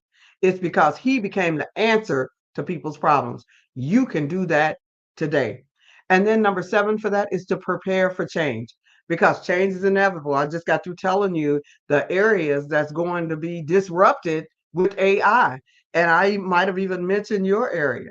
You have to prepare for change, because change is definitely inevitable right now. So we've talked about discovering, designing, and now we want to move down to defining your goals. So once you have discovered and you have designed those goals as to where you're going, then you want to define it. You want to define it. So how do you define it?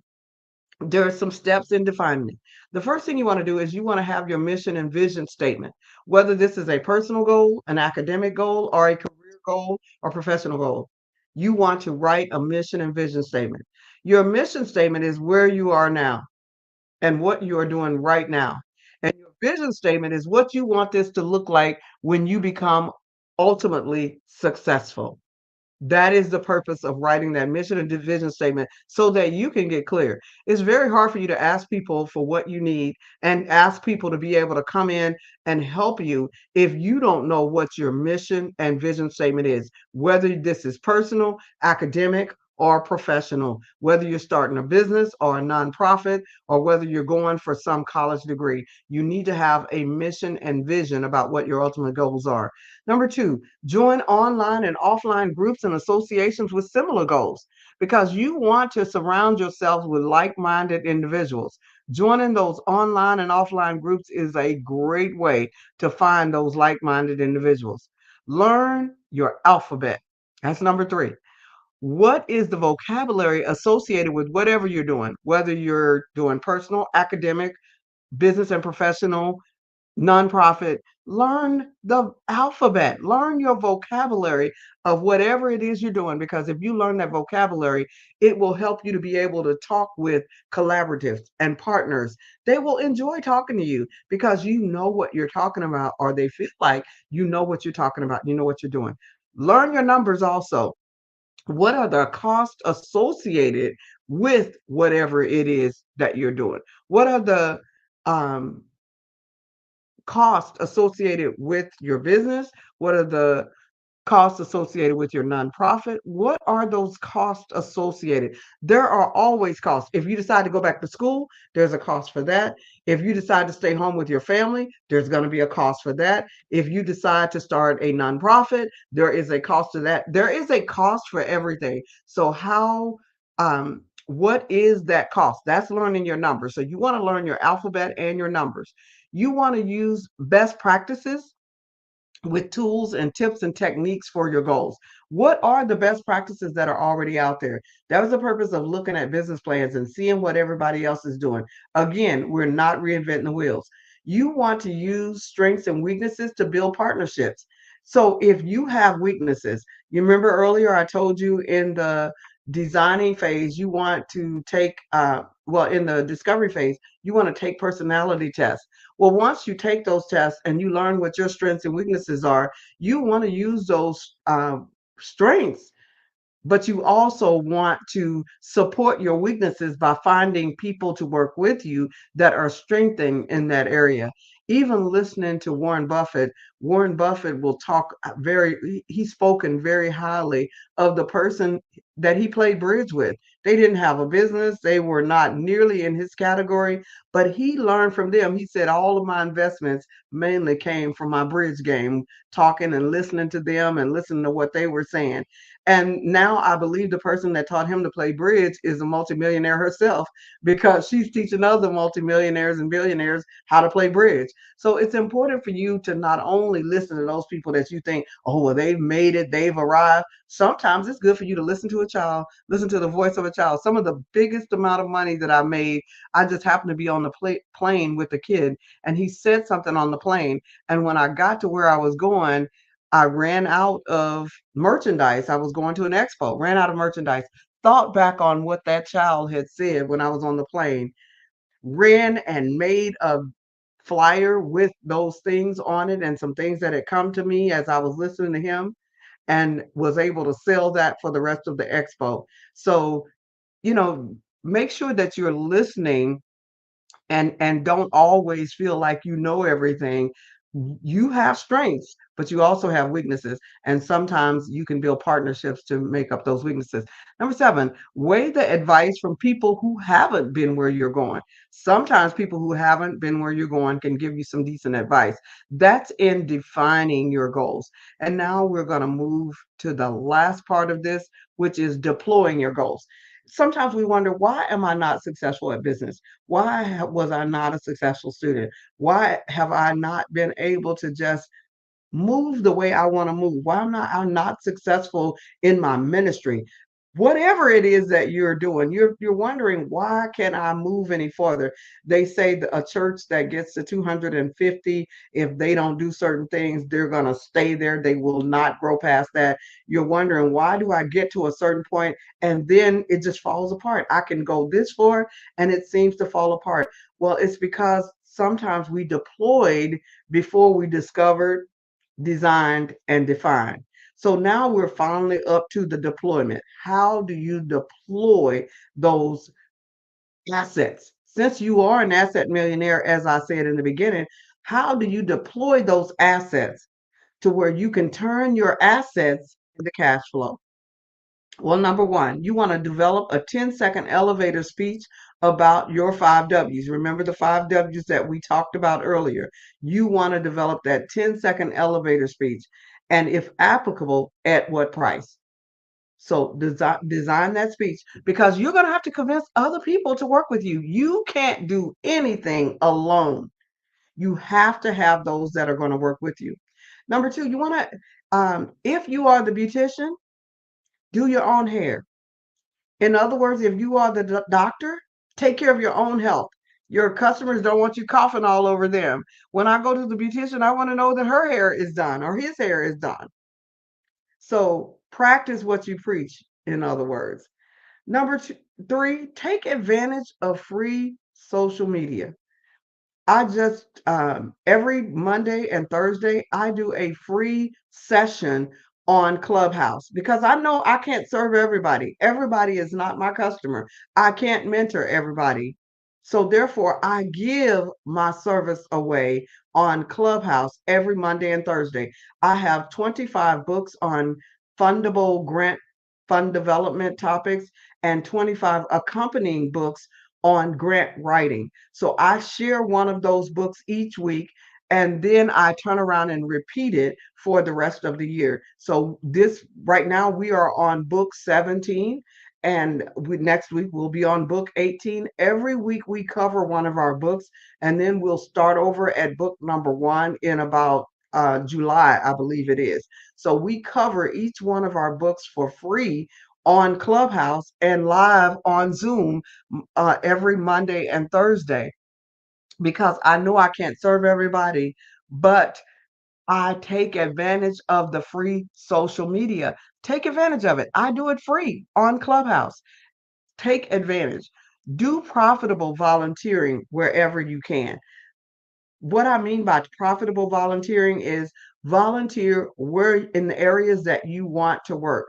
even your children, those children that your grandchildren that you're trying to leave an inheritance for, you want to make sure that you're encouraging them. They call it targeted volunteering. If your child wants to be a nurse, they should be volunteering at a hospital. If your child wants to be a pilot, maybe they should be volunteering at a downtown airport or a smaller airport, or maybe they should be in pilot training programs for youth, or aviation programs for youth. I put my son in a Google camp when he was a boy, and his team won the Google Challenge. And he told me just recently, now that he's in his late 20s, Mom, I should have stuck with that. That was the bomb. Number 5, whatever you do it with excellence. I can't speak on that enough. Whatever you're doing in this life, make sure that you are doing it with excellence. And don't forget to say thank you. This is the next one. Don't forget to say thank you for those who help you, because there are always people out there who are helping you. I tell my grant writing clients, thank before you bank 7 times. Thank before you bank 7 times, to make sure that you let people know that you do appreciate whatever they've done for you. And you'd be surprised.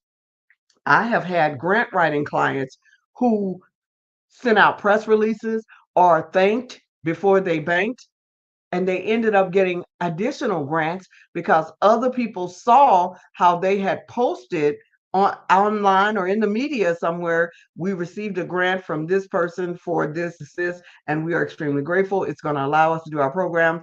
And then someone else calls them and say, hey, I've got some money that I need to give out, and I'm thinking I'd like to give you 65,000 or 200,000. Yes, I've had my clients have had that happen. For those of you that want to come to Clubhouse, one of my clients who had that happen comes to Clubhouse all the time, so that you can kind of hear and see what I'm talking about. And then remember the word Sonder. If you don't remember any of these other strategies that I've given you, I want you to remember that word. What does the word Sonder mean? The word Sonder means that everybody that you pass by, everybody that you have passed by, have a story just like you. Sometimes we feel like because I'm Black, I can't get this. There's this statistic about us. There's educational statistics. There's personal growth statistics.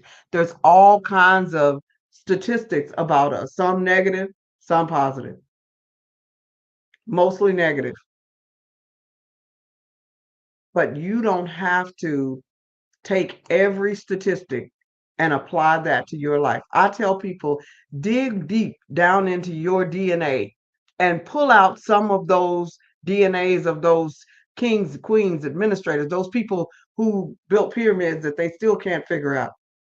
Pull out some of that DNA. Stop pulling out the DNA of Nook Nook and Ray Ray that got into trouble, went to jail, did this and that and the other. Pull out some of that positive DNA so that you can become that asset millionaire that you are, and not only become the asset millionaire, but deploy those assets so that they can become cash flow. Remember the word Sonder. Every stranger you meet has a story. I've talked to billionaires, billionaire kids, I've talked to millionaires, and I find out that many of them feel like they've had just as much trauma as you have. They feel like they've been through just as much as you. I talked to a billionaire's wife a few years back, and she said, my kids don't talk to me. And I'm thinking, I may not have as much money as you, but I don't know how I would feel if my kids didn't talk to me, because I love my children. I wouldn't know how I would feel. That would be just life most miserable. So I finding myself praying for this woman. Yes, she's one of the richest women in America, still is. But I found myself there standing with her, praying with her that her kid, because I'm feeling sorry for her, that her children, that they would be reunited. And thank God I saw in the news a couple of years ago that they were reunited. And I was so thankful for that, because I can't even imagine life like that, to where that my children and I were not in communication. So just remember the word Sonder. Everybody has a story as unique and different as your story. So stop feeling sorry for yourself. Dust yourself off. Use some of these tips that I've given you in discovering, designing, defining, and deploying your gift and talent. And if you're interested in getting the book, because there's so much more in the book than I can cover here, it's a workbook. So you will work your way through this so that you can discover, design, define, and then deploy your gifts and talent. But I want to go through one of the exercises with you. It's an activity that I have developed in here. And what you do in this activity is I'd say close your eyes. And what I want you to do is reflect on what brings you joy, fulfillment, a sense of purpose. Consider how you would use your talents and passion if financial constraints were no longer a consideration. So this is how we're going to do that. We're going to imagine that after 1 year of being a multimillionaire or billionaire, wherever you need to fall, wherever you fall, after 1 year, you have traveled all you wanted to do, you have helped your family, you have helped your children, you've helped your friends, you've started businesses, you've traveled the world, you've done everything you wanted to do. And you wake up one morning and say, what am I going to do with my day? Because you've done all of these things. It comes back to purpose. If you can think about that and think about what you would be doing with your life after 1 year of being a billionaire, that will probably get you closer to purpose, because no longer are you defining your goals based on poverty. No longer are you defining your goals based on my Uncle Nook Nook and Ray Ray were drunk, so I'm going to be a drunk. I've never been exposed to anybody else, nobody in my family. No longer are you defining yourself by that. So if you can put yourself in the place or in the mindset of a multi-millionaire, billionaire type, and I know that money is relative. You know, I'm thinking one way, and I have an assistant who is going to school here from another country, and she was talking to me about how their goats are so valuable where she lives, and she was talking to me about how someone stole 6 of our goats and this and that and it made me think I will not again talk to people about an amount of money, because I remember when I was young and married and we were short $5, it was the same feeling as I had when I was short on a payroll and it was $50,000, or it's the same feeling as if you need $500,000. Her 6 goats was just as important to her as that $5 shortage or that $50,000 shortage or that $500,000 shortage or that $1 million shortage. So it doesn't matter whether it's 6 goats that someone stole or you're $5 short or you're $50,000 short. It's the same feeling. So make sure that, so I can't tell you what you're looking for, whether it's hundreds of thousands, millions, or billions. But wherever you can imagine yourself, if you can just imagine yourself as having the wealth and having done everything that you wanted to do, whatever wealth is to you, if it's 6 goats or 600,000 or 6 million or 6 billion, whatever wealth you can think of, you've already experienced that for a year. Now you want to think about, what are you going to do with your life? That's going to help you discover your purpose, because it's going to help you determine those things that are important to you. Now I'm going to go back through these 4 areas again that you need to look at when you are discovering, designing, defining, and getting ready to deploy your life purpose and aspirations. So number 1, step 1, you want to discover those goals. And I gave you 7 steps for discovering those goals. And those 7 steps again are: use personality tools, look through your phone, Look for opportunities that you value. Look for opportunities that you enjoy. Listen to those around you about your good and bad qualities. Remember those things that you were passionate about in your childhood. And number 7, where do you spend most of your income? The second area in designing your goals, don't reinvent the wheel. Use business plans and other information. Save time and money by watching how-to videos. Look for the top 100 in whatever goals you have in mind. Look for those that have succeeded. Number 4, design that wireframe or your logic model or your step-by-step or your implementation plan. Develop your 5 W's, the who, what, when, where, why. Discover the abundance gap. Make sure that you are filling the gap and becoming the answer for other people's problems. Number 7, prepare for change. The third area is defining your goals. The 7 areas in defining your goals is making sure that you know your mission and vision statement. Joining online and offline groups and associations with similar goals. Learning your alphabet, which is the vocabulary of what you're doing. Learning your numbers, which is the cost associated with the vocabulary. Using best practices with tools and tips for your goals. Using strengths and weaknesses to help you build partnerships, because yes, we all have strengths and weaknesses. And then weighing the advice from people who haven't been where you're going, because sometimes they can give you tips that will help you to be successful. Deploying your gifts, as I just spoke about, developing the 10-second elevator speech about your 5 W's and at what price you will charge for that. If you are the beautician, do your own hair, practice what you preach is what that's saying. Take advantage of social media, especially the free social media. Take advantage of AI. Do profitable volunteering. Whatever you do it with excellence. Don't forget to say thanks to those that help you. This is in deploying those goals. And lastly, as I covered, remember the word sounder. So I'm hopeful that discovering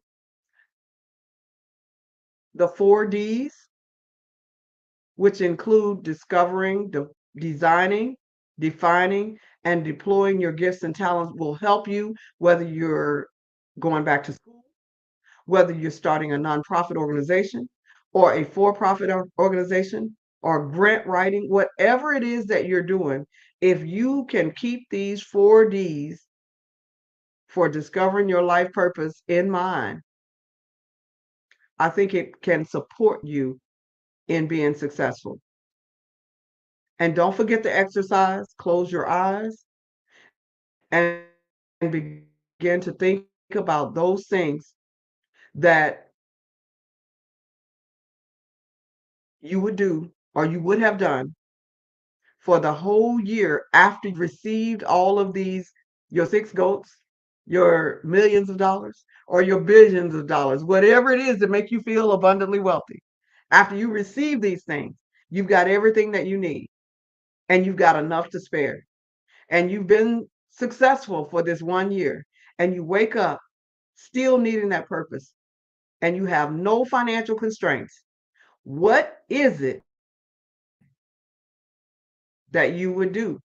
And if you can begin to write those things down that you would be doing, I can almost guarantee you that you are closer to your purpose. That's going to get you closer to your purpose. So hopefully our leaders are going to come back, and that's going to be it for me today. How you doing? Okay. Oh, man, I'm just sitting here listening to you, Dr. Wright. This is wonderful. Great advice for people. I like that mind shift change. You know, put yourself into the mindset, the winning mindset, but do those things. Don't just talk about it. Let's walk the walk and do what you can within the resources you have, and you start attracting that kind of reality to yourself. I love that. Thank you so much. You have been wonderful. And before we let you go, we've got the audience has to know. I know you talked about Clubhouse and some other things. What is the best way to keep in touch with you? Okay. They can find me 24/7 at CertifiedDreamBuilder.com. And on Certified Dream Builder, we do have lots of free resources, business, personal, academic, and professional resources on there. We also have what we call Pay What You Can live video events every Monday and Thursday. If you got zero, you got the 6 goats and no money, you can come. If you've got $100 to donate, you can. If you got $1 million to donate, you can come. So it's Pay What You Can. Those are Monday and Thursday. And then we also have the Clubhouse aligned session. Now, these are Monday, we teach you how to do fund development, program development, and fund development, finding the funds to support your programs. And on Thursday, we actually teach grant writing, how to write grants for the 25 fundable topics, including reentry, including domestic violence, all of those. And you can find all of that information at CertifiedDreamBuilder.com, as well as the apps that I've developed, the budget building app, the grant writing app. You can find all of those right on CertifiedDreamBuilder.com. That is wonderful. Thank you again so much for being on the Black Business Network. This is wonderful. I love you. I want you to come back and continue to share with us on your expertise. So thank you again for being on the show. You're welcome. Thank you for having me. And genius is common, and I will see you on the other side. Yes. She was wonderful. Great information. The Black Business Expo's mission is to raise funds for high school seniors going to college or K through 12 entrepreneurs. This expo is a fundraiser for students. You may go to blackbusinessexpousa.com to donate to the scholarship fund or use the Cash App that is on the screen below. That's $BBXUSA. Our goal is to give laptops and up to $5,000 to 10 students. You can register online at blackbusinessexpousa.com. Every dollar counts. So we want to remind you to donate to the scholarship fund. We would like to thank our Black Business Expo USA sponsors for April 2024. They include NC100, Moody Capital Partners, Suede Soul, 5-Star BDM, Lotus Rocher Coaching and Training, Carolina, Virginia Minority Supplier Development Council, Step Management, Hello LLC, BHS and Associates, Margie McLean Foundation Incorporated, Genius is Common, Earth Essentials, Milani Shani Global, Executive Women's Success Institute, The Quality Coaching Company, Superwoman Business Services, Creative Force Studios, Lee Entertainment, Artistic App Design, Black Business Expo USA, Genius is Common, and I will see you on the other side. Did you know that approximately 333.34 million businesses exist today, according to a report from 2021? And you may be one of those businesses, or maybe you're not in the business market yet, but you're aspiring to be a business owner. Well, guess what? You're in the right place at the right time. Because let's face it, everything is about timing and opportunity.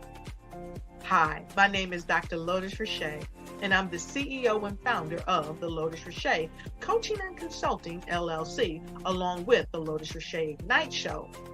15 minutes of success with Dr. Lotus Rocher, as well as books to boom your business and bring who you are. And today, I want to bring this amazing message to you about the Black Business Network and the Black Business Olympics. See, the Black Business Network and the Black Business Olympics is designed to help people just like you, that's right, that look like me, to take their business to the next level. Not just in your front yard or your backyard, but globally. The Black Business Network and Black Business Olympics is designed not to just help you survive, but to help you thrive. So join us today as we come together with businesses all around the world to support our students, our children, our young teens, our young entrepreneurs. What we do is we come together to help raise funds for students who are aspiring to be business entrepreneurs, who are aspiring and who are thriving in college. We endow them with a wonderful opportunity to gain scholarship of either a laptop or several thousands of dollars.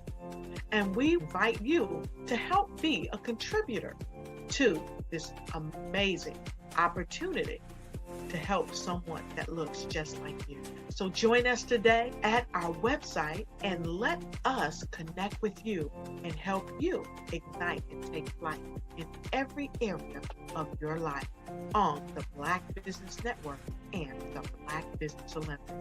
I'll see you on the other side.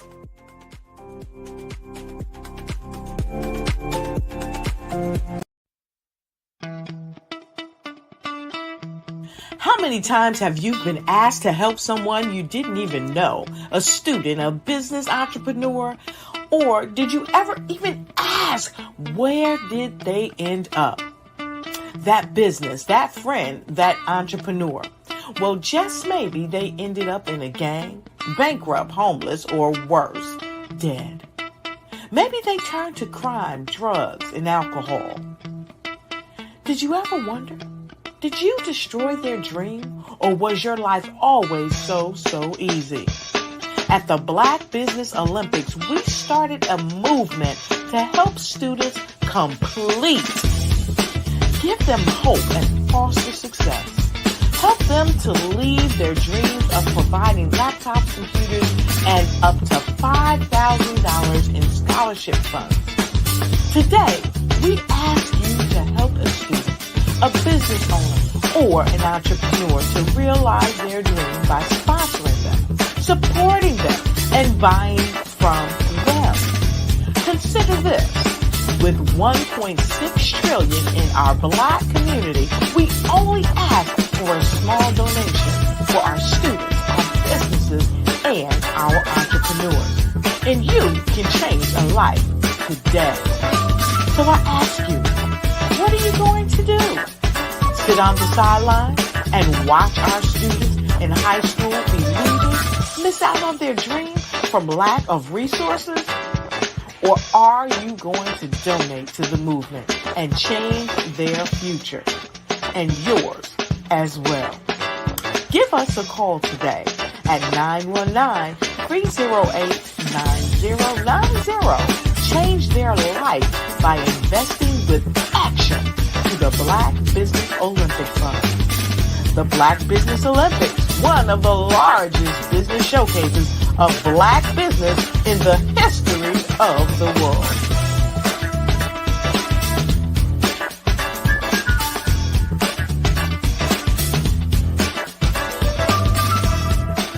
Hello, I am Dr. Eric Kelly III, the visionary strategist and founder of the Black Business Olympics.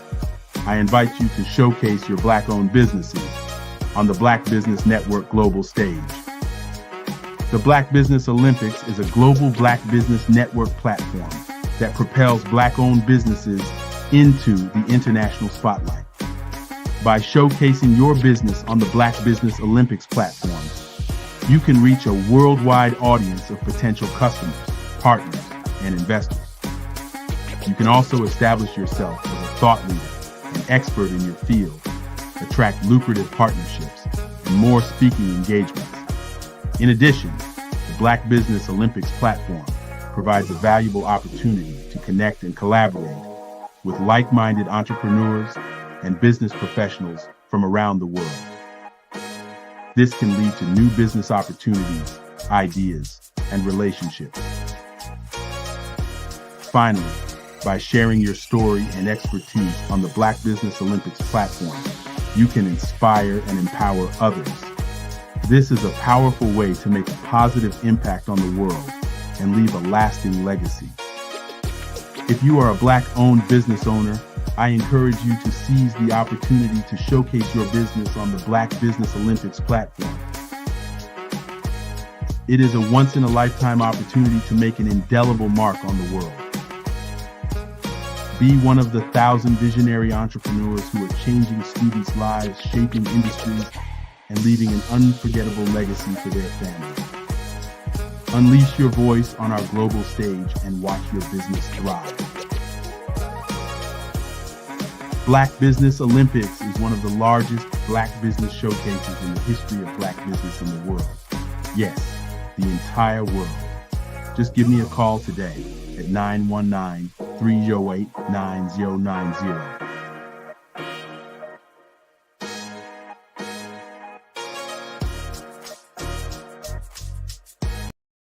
I am from Washington, D.C., but I was raised in Durham, North Carolina. I came to Durham when I was about 5 or 6, and then I traveled back and forth to D.C. because it's where my people are from. One of the unique things about my family is my mother, she's also an artist. She does quilting, and she does a lot of artistic things. And then my son, he draws with both hands, his right hand and his left hand like I do. So that's kind of a family trait. And then my other son, he's a videographer, and my daughter, she works, she's a regional vice president for Sunglasses.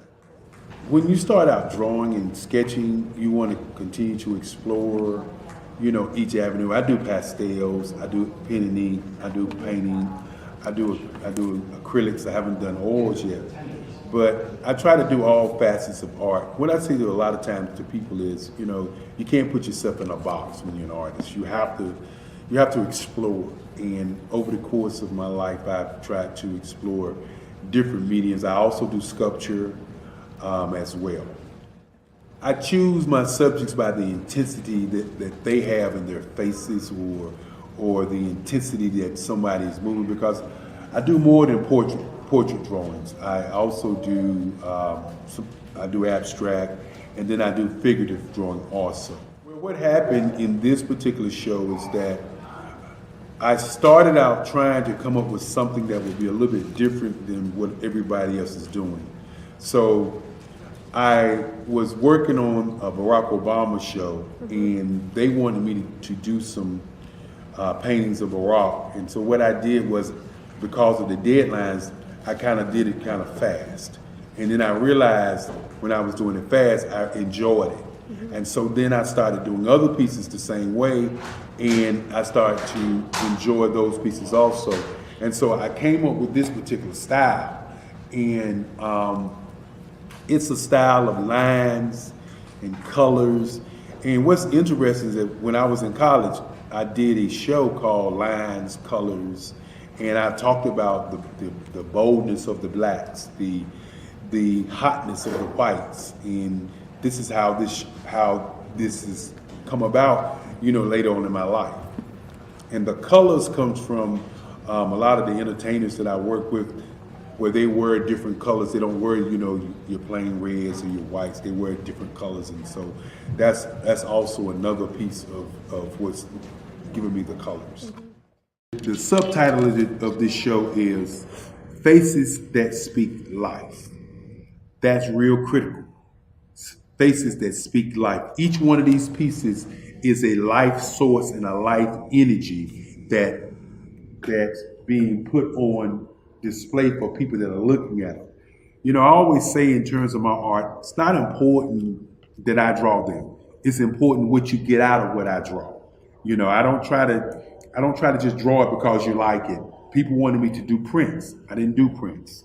You know, people asked me to do different people, but the people that I choose are people that make a difference in the lives of people in the world. So the human landscape idea was, again, as I say, the lines represent your emotions, it represents your ideas, and it represents your journey as a human being. And that's why you get the different pieces and the different looks. And as you notice, I try not to do one look that looks alike another look. And that's what's the most important part of this show. Art to me is a creative expression of something from nothing. You know, it explodes onto the canvas, or it explodes on in my work. One of the things that I try to do more than anything is I try to just give the lines and the movements and emotions and the expressions into to what I do. Art really means to me a chance to express how I feel deep down inside. most of my art begins as a thought that I might have, you know, whether it's sports, whether it's history, whether it's a woman or a man. It pretty much starts as an idea of thought before I get into the actual image of what I'm going to draw. I do a lot of historical pieces. I was a history minor in college, and I love to do history pieces. And a lot of times I'm thinking about history, and then I try to make that history impact you as you look at it. That's one of the reasons I do pictures so large. People ask me, why do I do the pictures so big? And I tell them, I want the piece to impact them as they're looking at it. To kind of dominate their space. And most of my pieces I try to do off page. I don't try to do anything that's going to be in those four corners or in a square. And I want your imagination to be a part of the piece that you're looking at.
I'd like you to imagine with me, if you will, opening an app where you can collaborate with like-minded individuals from around the world, get inspiration and in-app tools to launch and grow your business, as well as share your knowledge and earn compensation, all in one app.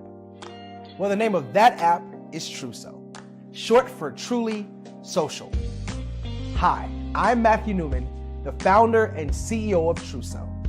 A new concept in social media, Truso is designed from the ground up to be a platform that's both social and empowering for all its users. How exactly do we do that? I'm glad you asked. First, Truso brings the world together via video. Psychologists assert that video provides a significantly more effective connection than audio only. When you enter a community on Truso, you're face to face.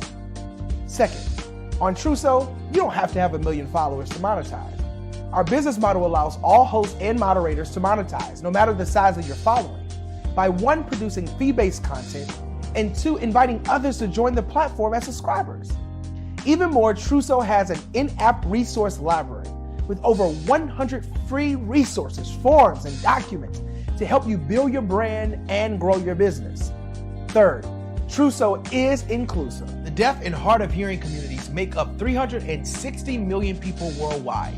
Unlike audio-only apps, Truso embraces its community, providing a networking platform that allows them to participate via video and closed captioning. We even have a deaf and hard of hearing foundation in the works as well. Fourth, Truso is both social and safe. We refer to Truso as a virtual extension of the beauty shop, barbershop, and brainchild of the community. A place where there's laughter, along with wisdom, growth-oriented conversation, and genuine connections in a safe space.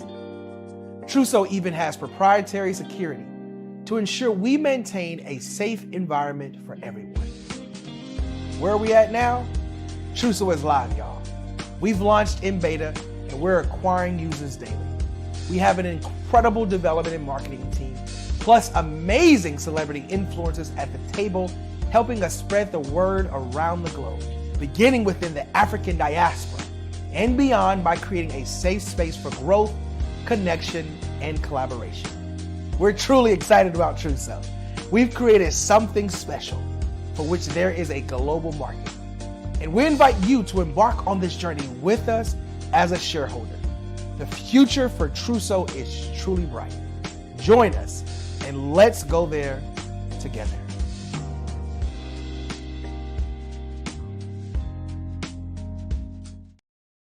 Are you a forward-thinking entrepreneur or business owner? The world is changing faster than ever, and it's time to pivot and adapt to the future.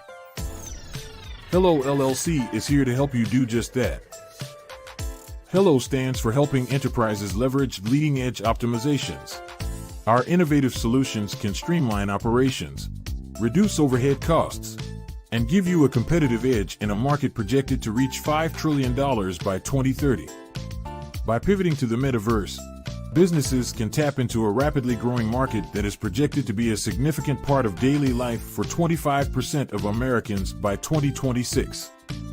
As a full digital metaverse agency, the Hello LLC can help you create custom solutions to streamline operations, increase productivity, reduce costs, and drive brand recognition. Why should you pivot to the metaverse with the Hello LLC?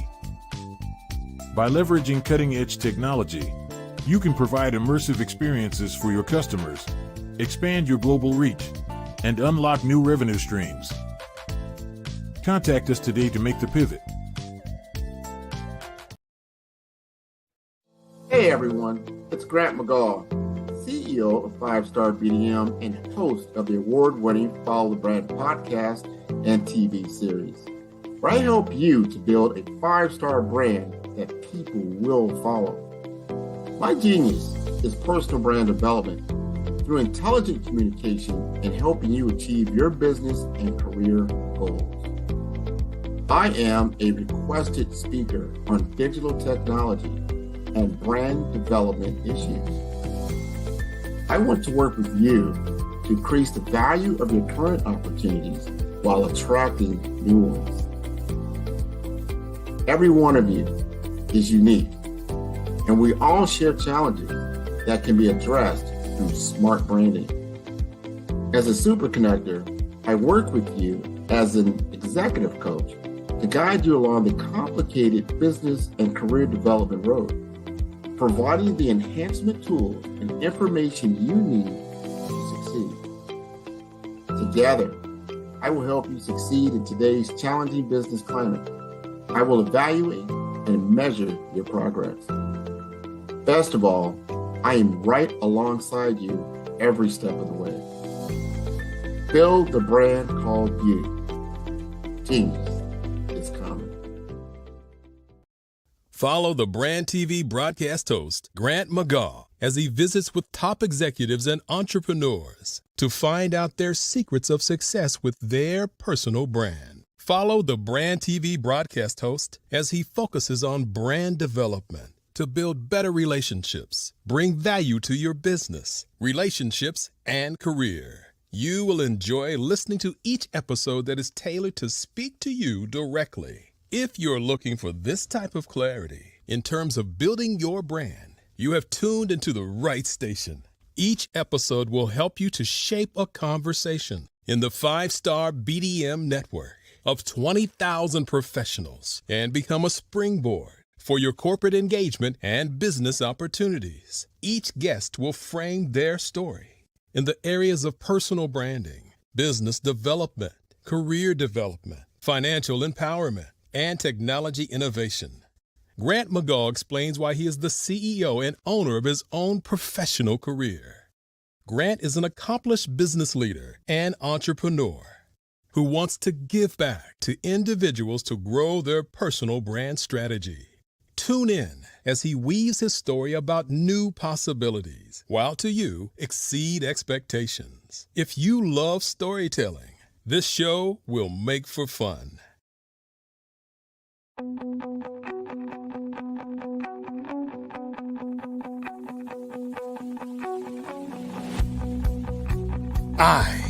am Black Business. From the moment I wake until the time I sleep. Yes, I am Black Business. I am Black Business. Tell me, are you Black Business? I am Black Business. Do you support Black businesses? Listen, I support Black business because I am Black Business. Black Business Expo, one of the largest business showcases in the history of Black business in the world. The world! Sign up today at www.blackbusinessexpousa.com or call 919-308-9090. I am Black Business.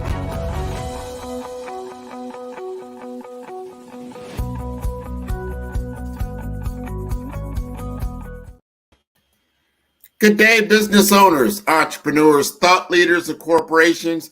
Welcome to the Black Business Network. My name is Grant McGaw, CEO of 5-Star BDM and host of the award-winning Follow the Brand podcast and TV series. And I am your business moderator for this day on the Black Business Network. The Black Business Network is a 24-hour business network showcasing Black businesses, business owners, entrepreneurs, and thought leaders worldwide. We have speakers from North Carolina, London, Singapore, Africa, Japan, and cities all over the United States. The Black Business Network is a global community that is sharing its business knowledge to empower, inspire, and educate businesses about business. Now, I will be your speaker for this particular hour, and I want to talk to you about brand strategy and why that's so important. A lot of people, when I engage with them, and I ask them, so what is your strategy? How are you going to achieve your particular goal? And what are you doing around that? What is that going to look like from a day-to-day business application? What are you going to do when you wake up in the morning type of thing? And a lot of times what I find out is that you don't have a business plan, or there's a difference between a business plan and a business strategy. So two different things. A business plan, for the most part, is something that you gather, you pull together, and you're going to present that to a financing entity to tell them how you're going to achieve your goals and why they want to invest in you. And that's your overall business plan. Or it's also something that you would share with potential employees or anyone interested in your business. You would have an overall business plan that would come together and kind of tell the story about your business and why it's important. The strategy is how you get there. So important, because getting into the playbook of the day-to-day grind of running your business is so important.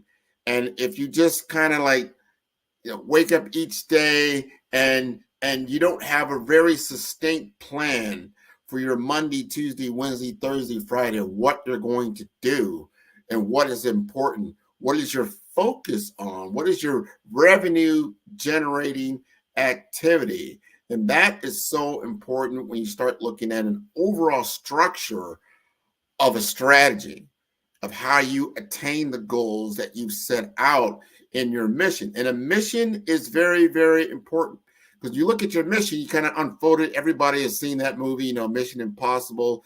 He's given a mission. He goes into this, dark room. He finds some kind of way, and this mission comes out. And the person who's employed them says, hey, I need you to go out and do this impossible task.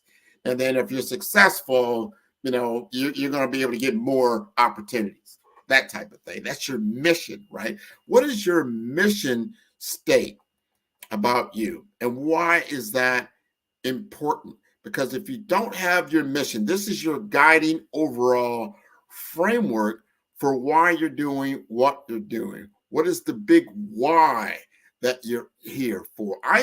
My mission is around small business development. I want to take my 20, 25 years of corporate experience and bring it to the small business owner. I want them to understand what it takes to be successful, because even though I was in Fortune 500 companies, that's a huge either a national or international corporation, but they still operated in departments. So a department is really like a small business. So I'm very, very familiar with the tenets of small business operations and what it takes to be successful on a day-to-day basis. And as a more a individual contributor, as an account manager or a business development manager, I understand ownership. See, in entrepreneurship, you've got to take ownership of your particular business model and then have goals that you've set for yourself and then reach those goals or exceed those goals. And you've got to have an overarching strategy to do that. Now, when you're in the sporting arena and you have a coach, and that coach now then recruits his team. He says, you know what? I need a quarterback. I need some running backs. I'm going to need an offensive line that can block. I'm going to need my wide receivers that can catch the ball from the quarterback. And I need a stellar defense because the other side of the ball also has an offense that's trying to score. And the strategy is like, how am I going to achieve that goal? And each game, each business opportunity that you involve yourself in is a game. And if you're following sports, and I love the sports analogy, is that each opponent that you're going to go against has a different strategy. It's not cookie cutter for every single game, every single business opportunity that you're involved in. All of them have different nuances. They have different strengths. They have different weaknesses. There's different opportunities. And obviously, there's threats. So there's a SWOT analysis that you're going to have to do for each and every engagement that you involve yourself in. And you've got to understand the objectives. Have you defined your objectives in very succinct manner, meaning you have objectives and then you have results from those objectives that you want to achieve. And then what are the tactics that you're going to use to achieve those results? That is what is so important, especially when you get into the brand world. You're going to have brand objectives.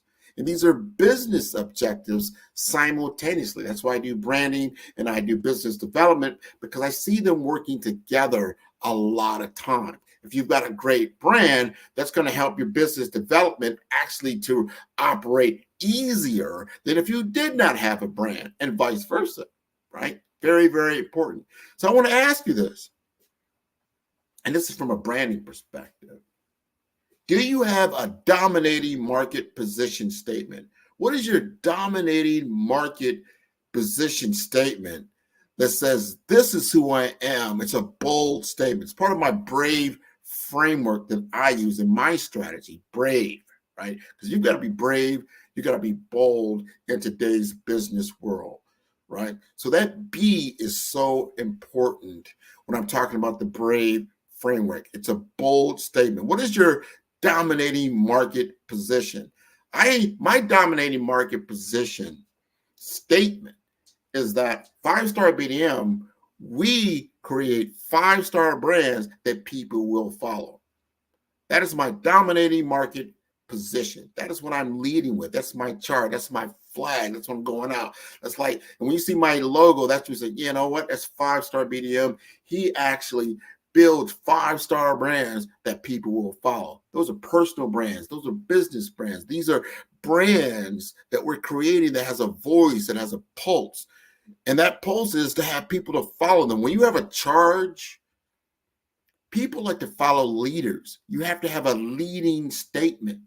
So when you have a leading statement, you automatically attract followers. Like, I believe in that. That's a cause I believe in. I'm going to follow that. That's interesting. I like what you're saying. So that's part of that big, bold statement that you want to get out there. You know, a lot of times I say I'm pioneering the future of branding. I'm empowering businesses. I'm enriching communities. I want you to join me in doing this. It's part of my bold statement. It's part of my brave framework. And you've got to have a signature branded program. I always encourage my business owners when I'm consulting with them to have some type of signature branded program. Like, what do you mean, Grant? This is something that you're doing that is different. It's a differentiator from your competition. What is their signature brand program? When you think of 5-star BDM, what is my signature branded program? It's Follow the Brand, the Follow the Brand podcast, right? Where I feature business owners, entrepreneurs, career professionals in areas of technology innovation, career business development, financial empowerment, brand mastery, personal branding. This is my signature brand program that I lead with every single day. Every week I have a new episode. Every week you can see it as a TV series as well as an audio podcast. This is a signature branded program that I'm putting out there that's building brand awareness constantly. And if it's doing that, it automatically goes to the next level. People will do in their contemplation of if they want to do business with you. It goes from awareness, and then it goes to consideration, and then it goes to conversion, where you're actually engaging with them in sales activity, right? So I want to ask you, what is your signature branded program? What does that look like? Do you have that? Has that come together for you? And as you're thinking through that, think about your competitive landscape. Have you done your research? Because that's the R in the BRAVE framework.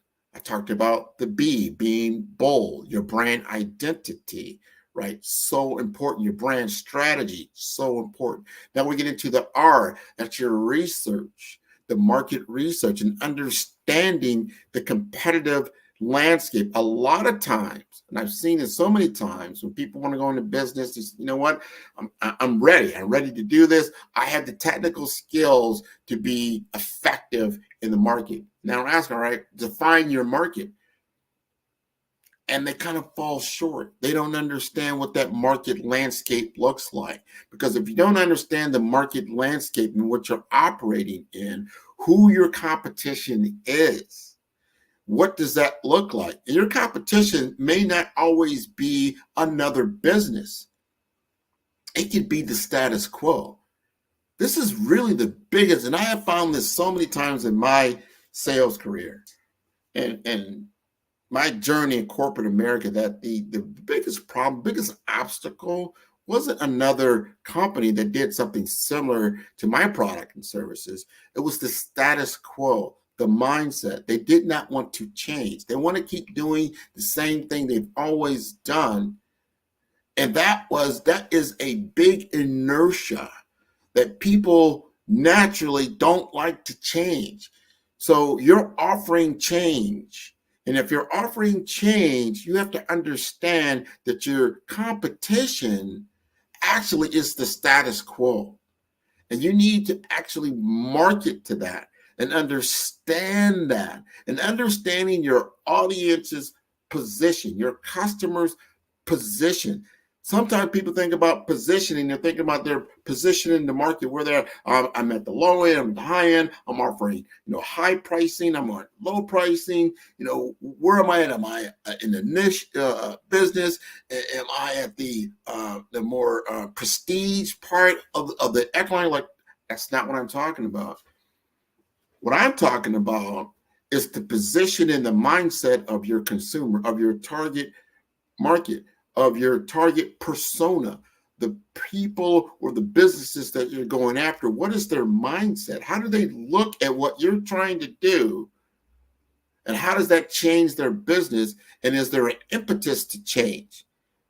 The only reason that someone is going to change is because it has a better outcome.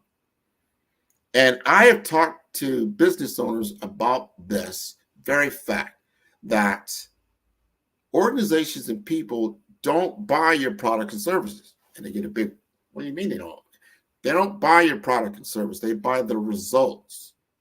They want the results.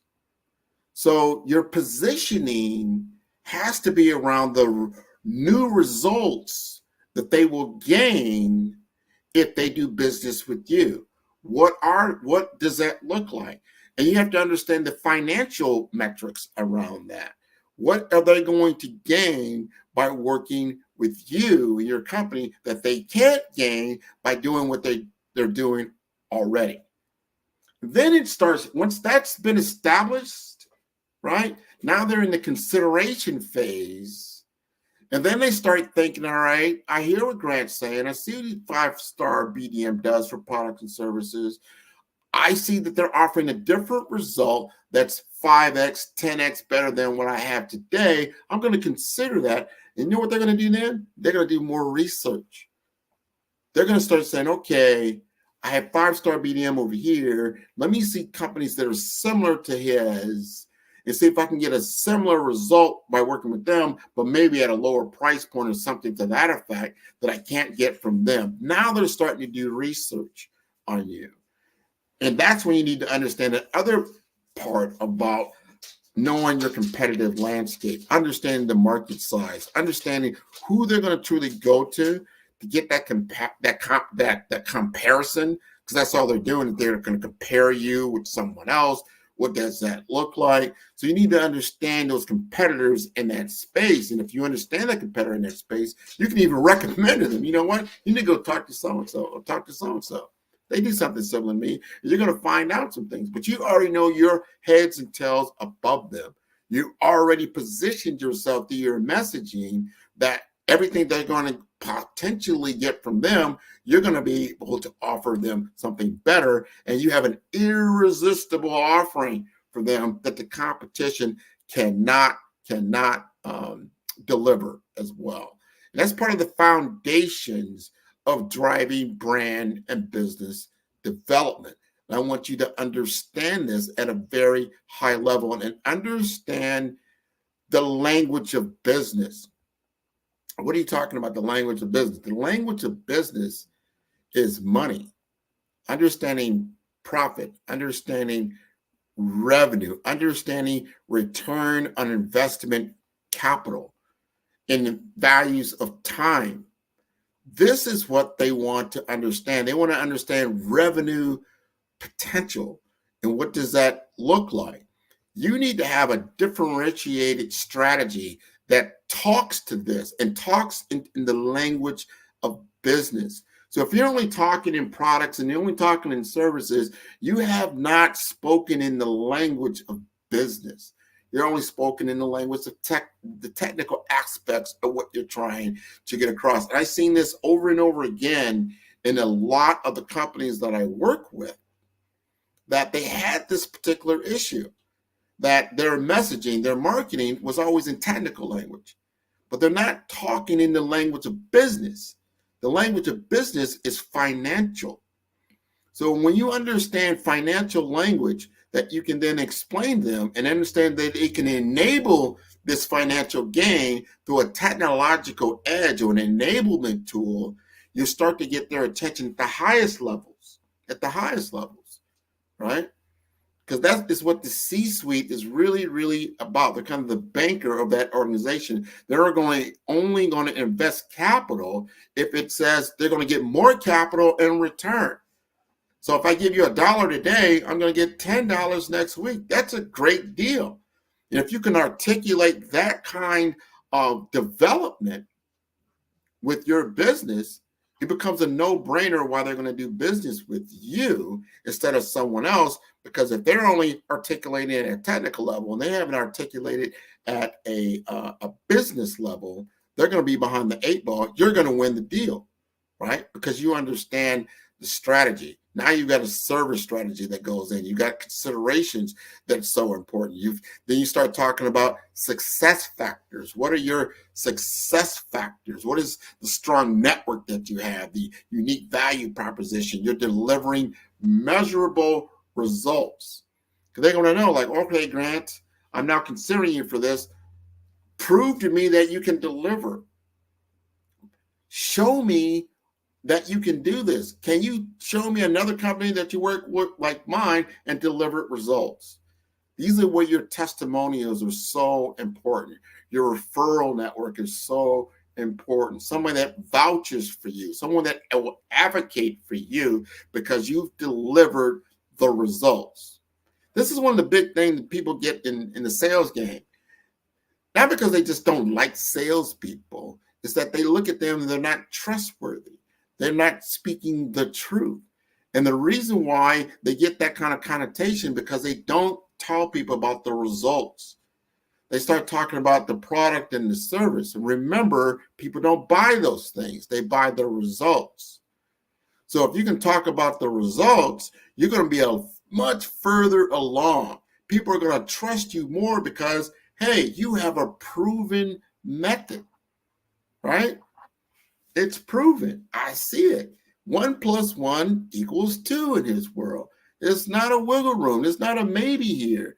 It's going to be a strong result. And if we invest in you, $1 today gets me $10 next week, guess what?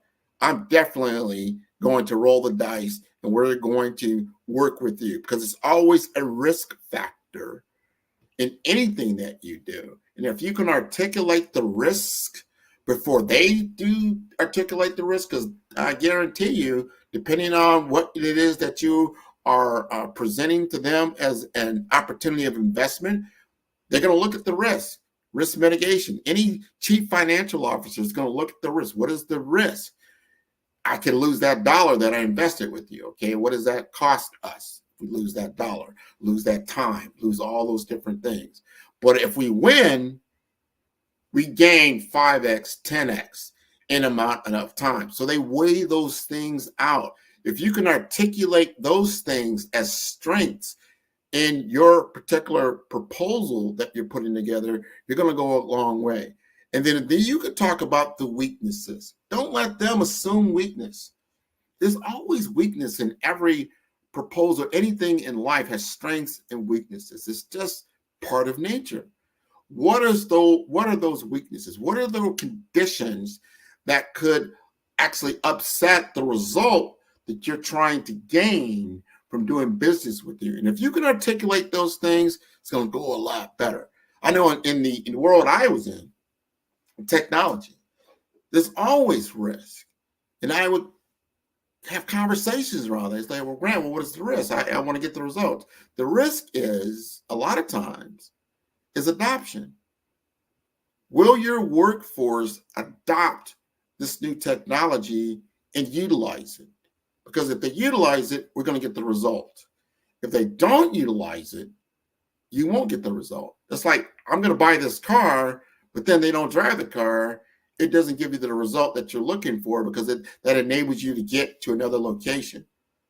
Very, very important to understand your weaknesses or the weaknesses of the project and entail what the product or service that you're offering. What are the weaknesses, potential weaknesses that could occur? And if you articulate those things in your business proposal, your presentation, your messaging, they understand that because everybody, you're on this planet Earth, everybody understands that there's light and there's darkness. There's things that are happening that you don't want them to happen. There's always that, oh my God, that what if occurs. You want to be able to let them understand that you know these things. That you're not just assuming it's 100%. It's an A+ every single time. No, talk about those weaknesses so that all of a sudden you get buy-in and you're not just doing something that the customer's over here and you're over here. You're now in the middle. You're together. You articulate that we're doing this together. The results that we're going to gain comes from our collaboration of working together, merging our team. So we share in the results, good or bad. It's our results. So you want to get to that. And those are the great opportunities for doing business and being successful in your business because you have buy-in. So at the end of the day, before you've gotten the results, you're beginning to set up that referral community.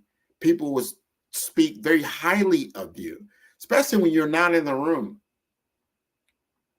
And they ask, this particular individual, tell me about your experience with 5-star BDM. He's like, you know what? They took me through this entire process. And we talked about the project. We talked about the results, but we also talked about the detractors. We talked about the risk mitigation. We talked about how we have to work as a team to deliver this result. So we came together and we all had buy-in, and then we were successful in what we accomplished. So if you're going to work with Grant and his team at 5-star BDM, make sure your team is on board with what you're going to do. And you're like, wow, the sales game, this is what it should look like.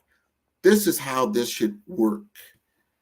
But if you're not messaging and positioning yourself in this way in the beginning, it won't work, right? Because you're going from awareness to consideration to conversion, and understanding that you have to have a framework in what you're working within. Because if you don't have a framework, it's going to bite you over time.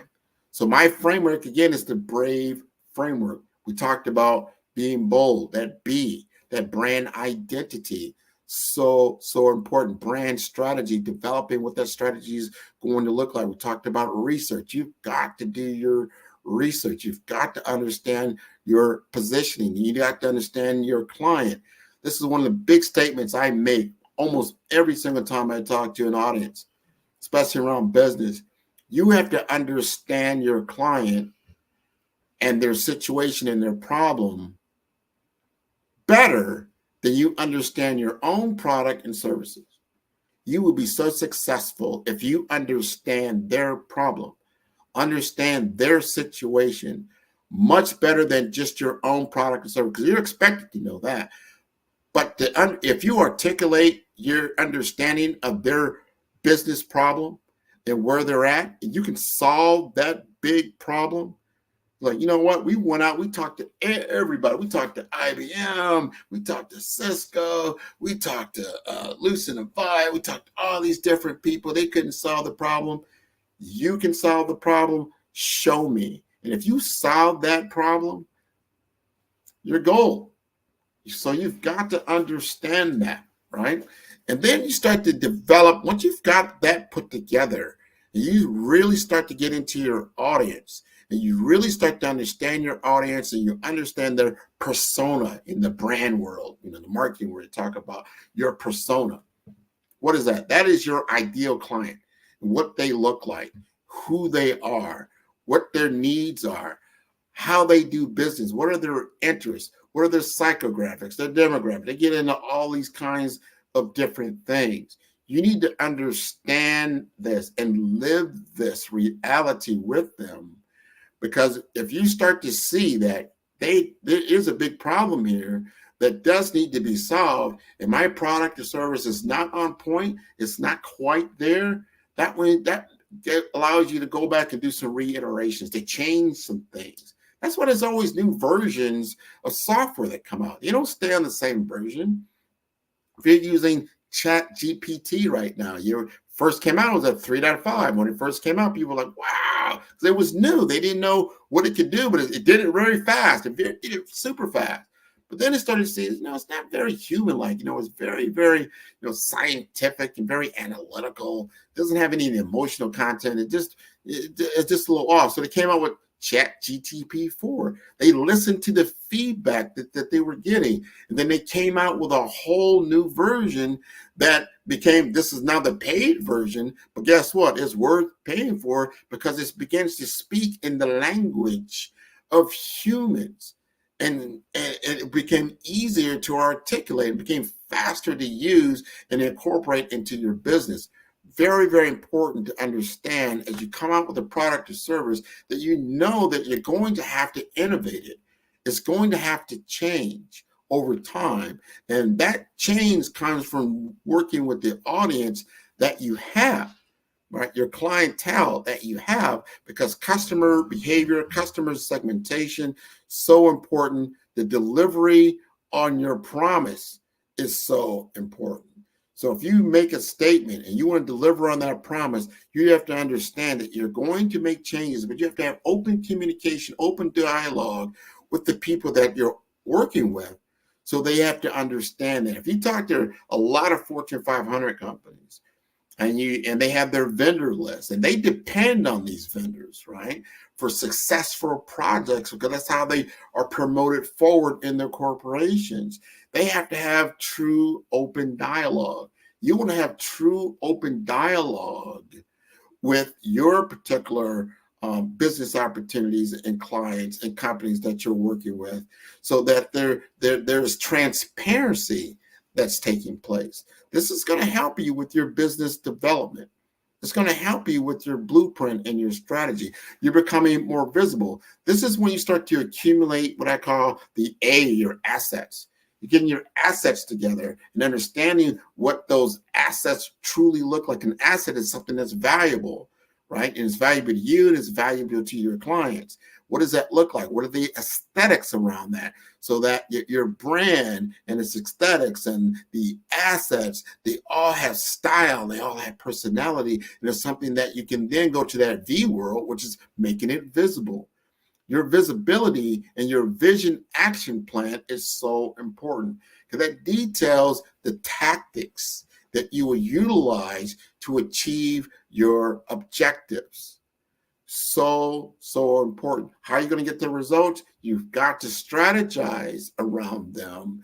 You've got to then look at the tactics that you're going to use to achieve those key results.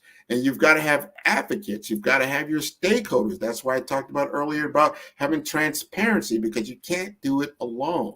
There got to be buy-in from both sides of the ball in order to achieve your objectives and to be have victories and a winning attitude. And along those ways, those milestones, you're building momentum.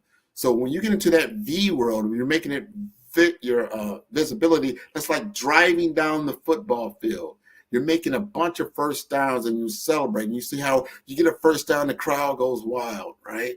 You get another first down, the crowd just goes wild. You start to get into scoring position. Everybody, all the intensity is up. There's dramatic tension in the room. And you're right there. You can win the game. You're in winning position. And then you score. That is the kind of emotion and enthusiasm you want in the room. When you deliver on your promise, and you have the result you were looking for, and everybody in the room is like, wow, this is what we're talking about. This is what we're talking about. Now you've made your brand, you've made it visible. That's the visibility. When you've actually delivered the result, you won the game. That is what you've done. And then you get to that E world. What is that, Grant? That E world, again, is that evaluation, right? You evaluate what you've done. You evaluate how you got it done. You measure everything that was necessary. You look at the metrics that you took to achieve your goal, because guess what? You're going to have to do it again. You know, if you're in the NFL, you have to do it next week. You got to go out there and win again. You're going to have new clients. You're going to have new situations. You're going to have new stories that you're going to have to tell. This is all so very important. So you want to understand your vision. You want to set your goals. You want to have alignment with your client. All these things are so very important as you go around your business. So I'm taking you through the BRAVE framework. All right? You're beginning to understand this better. You got to be bold, right? You got to be resilient, right? You got to be adaptable, right? You got to be visible, correct? Right? And that E, that means you're going to have energy. See, there's different ways I can look at all these different things. You got to put energy in everything that you're doing, because you got to power beyond the resistance. But you've got to do it in a very methodological way in order to achieve your results that are repeatable, because you want something that's repeatable, right, over time, so you can continue to move the ball forward. You got flexibility built in. You're ready to move and shake. So week after week, the different team that you're going to face, week after week, you have a winning attitude. You can go in there, you can win the game, and then you can strategize in what you're trying to do. If you want to know more about 5-Star BDM, I encourage you to go to my website at 5, that's the number 5, star, STAR, B for brand, D for development, M for masters.com, 5-star BDM. You can also send me an email at grant.mcgaugh, that's MCGAUGH at 5-star BDM. Or go to my LinkedIn page. I do a lot of activity on LinkedIn. It's a lot of information there. You're going to see a lot of my guests. I've got over 150 plus episodes that you can learn about technology innovation. You can learn about career and business development. You can learn about financial empowerment. You can learn about branding. You can learn from brand masters. All of this is for free for you. So I want you to be educated. I want you to be armed. I want you to win your game. Very much so. So I want to talk about now the Black Business Network because it's so important. I'm glad they were having me on today and to be the moderator this morning and where I'm located in Miami, Florida. And I want to tell you about the Black Business Expo's mission, which is to raise funds for high school seniors going to college or K through 12 entrepreneurs. This expo is a fundraiser for students. You may go to www.blackbusinessexpousa.com to donate to the scholarship fund. And you can use the Cash App that is on the screen below. That's $BBX USA. And our goal is to give laptops and up to $5,000 to 10 students. And students, you can go and register online at blackbusinessexpousa.com. Every dollar counts. So we want to remind you to donate to the scholarship fund. And we would like to thank our Black Business Expo USA sponsors for April 2024. They include NC100, Moody Capital Partners, Suede Soul, 5-star BDM, Lotus Rocher Coaching and Training, Carolina, Virginia Minority Supplier Development Council, Step Management, Hello LLC, BHS and Associates, Margie McLean Foundation Incorporated, Genius is Common, Earth Essentials, Milani Shani Global, Executive Women's Success Institute, The Quality Coaching Company, Superwoman Business Services, Creative Force Studios, Lee Entertainment, Artistic App Design, Black Business Expo USA. Genius is coming, and I'll see you on the other side. Did you know that approximately 333.34 million businesses exist today, according to a report from 2021? And you may be one of those businesses, or maybe you're not in the business market yet, but you're aspiring to be a business owner. Well, guess what? You're in the right place at the right time. Because let's face it, everything is about timing and opportunity. Hi, my name is Dr. Lotus Rocher, and I'm the CEO and founder of the Lotus Rocher Coaching and Consulting LLC, along with the Lotus Rocher Ignite Show. 15 minutes of success with Dr. Lotus Rocher, as well as books to boom your business and bring who you are. And today, I want to bring this amazing message to you about the Black Business Network and the Black Business Olympics. See, the Black Business Network and the Black Business Olympics is designed to help people just like you, that's right, that look like me, to take their business to the next level. Not just in your front yard or your backyard, but globally.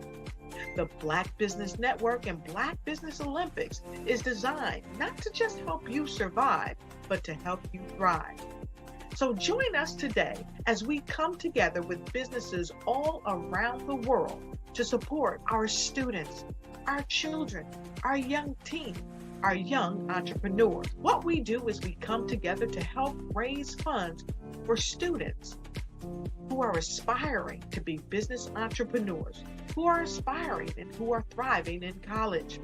We endow them with a wonderful opportunity to gain scholarship of either a laptop or several thousands of dollars. And we invite you to help be a contributor to this amazing opportunity to help someone that looks just like you. So join us today at our website and let us connect with you and help you ignite and take flight in every area of your life on the Black Business Network and the Black Business Olympics. I'll see you on the other side.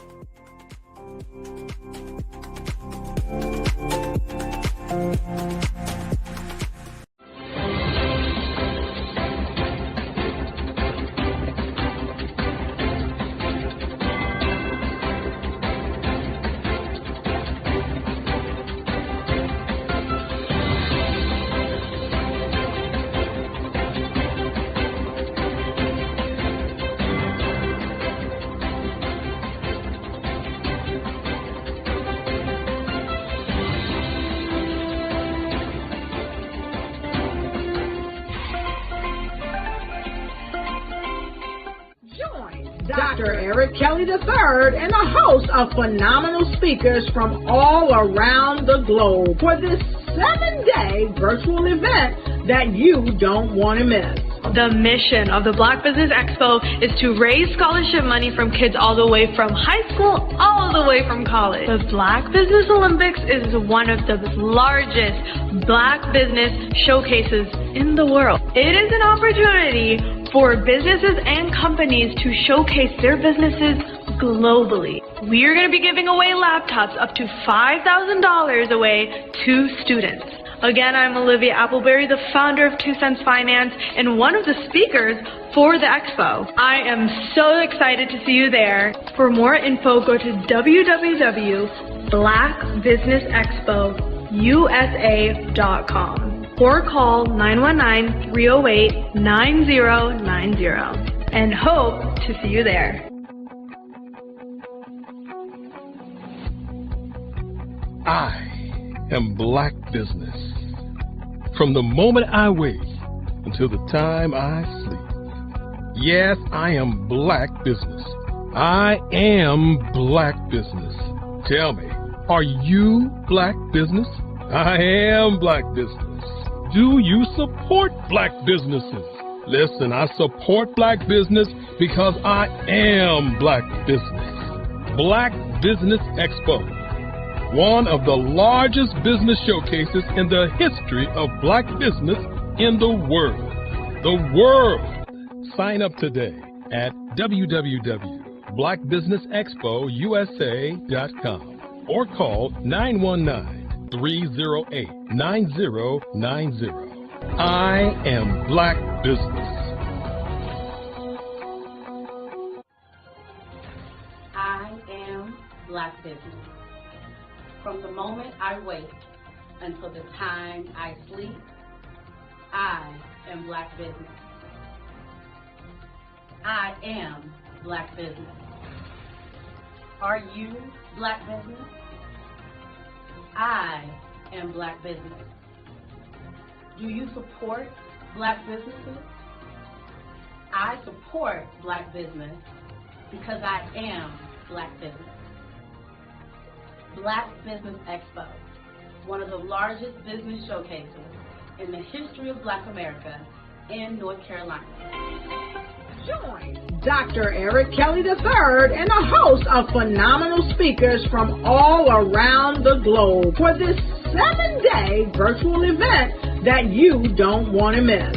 The mission of the Black Business Expo is to raise scholarship money from kids all the way from high school all the way from college. The Black Business Olympics is one of the largest Black business showcases in the world. It is an opportunity for businesses and companies to showcase their businesses globally. We are going to be giving away laptops up to $5,000 away to students.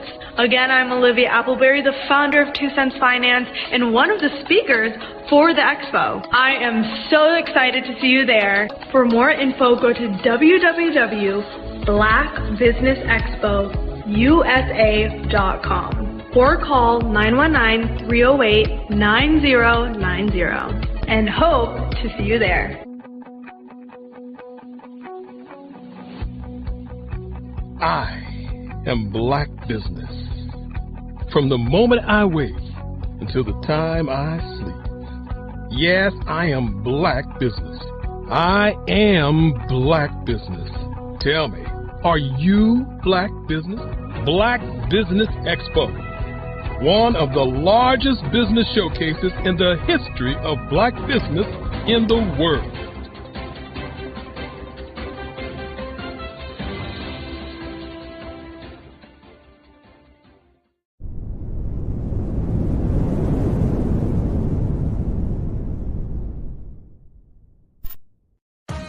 Are you an innovative entrepreneur or business owner ready to embrace the future of business transformation?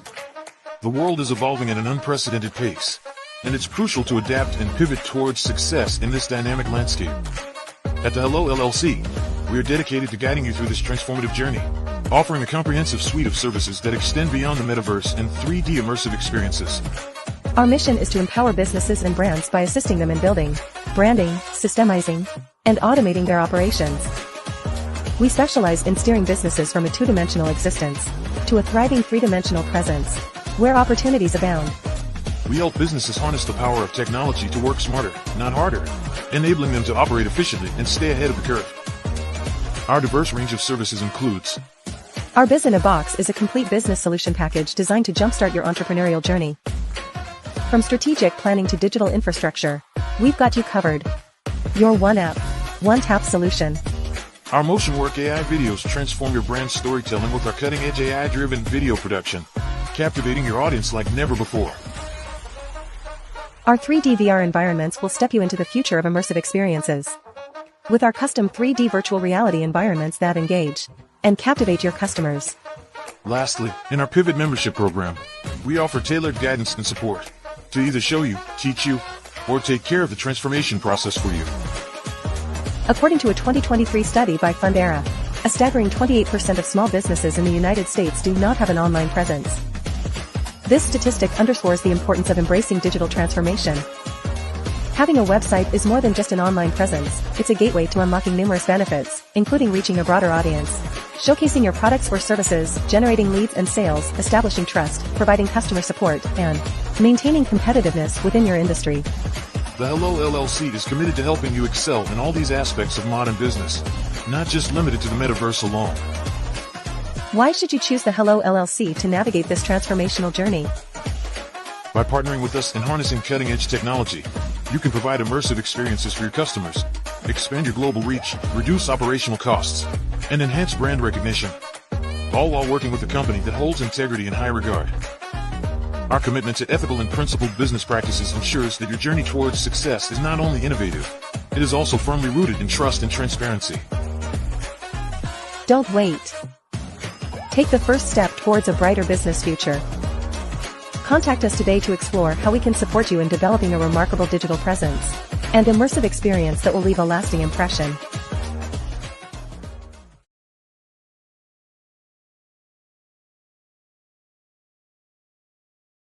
Sometimes you got to hear the news from the Black perspective, and more specifically, Black publishers. And that's exactly why you have to download the HeyTie app, the largest mobile app delivering breaking news, videos, and podcasts from 200 of your favorite Black publishers. Yes, 200 Black publishers delivering news as it happens, literally all in one app. Go to HAYTI.com or download the app in the Google Play Store or Apple App Store. It's completely free, along with information that you can trust, so go check them out.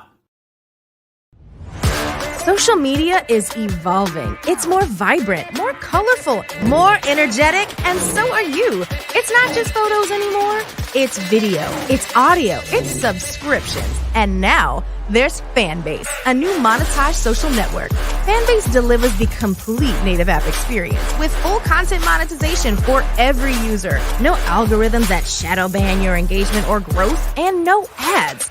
Follow anyone for free and subscribe directly to your favorite creators for $4.99 a month. Plus, show some love by tipping on any post. Also, make a Fanbase page and monetize your content the same way. Finally, connect with your followers by posting the amazing content you already create. And now, get paid for it. It's time to energize and monetize, because everyone's a fan of something and everyone has a fan base.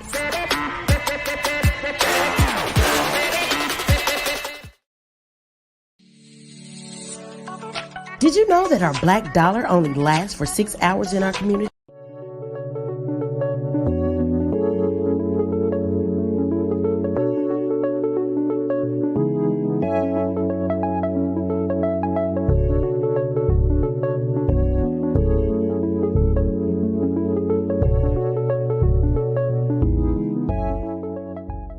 passion has been around helping communities of color and historically underrepresented and underserved communities, minority, rural, veterans, persons who are differently able, in the intersection of education, innovation, technology, industry, and let's throw some entrepreneurship in there just for fun.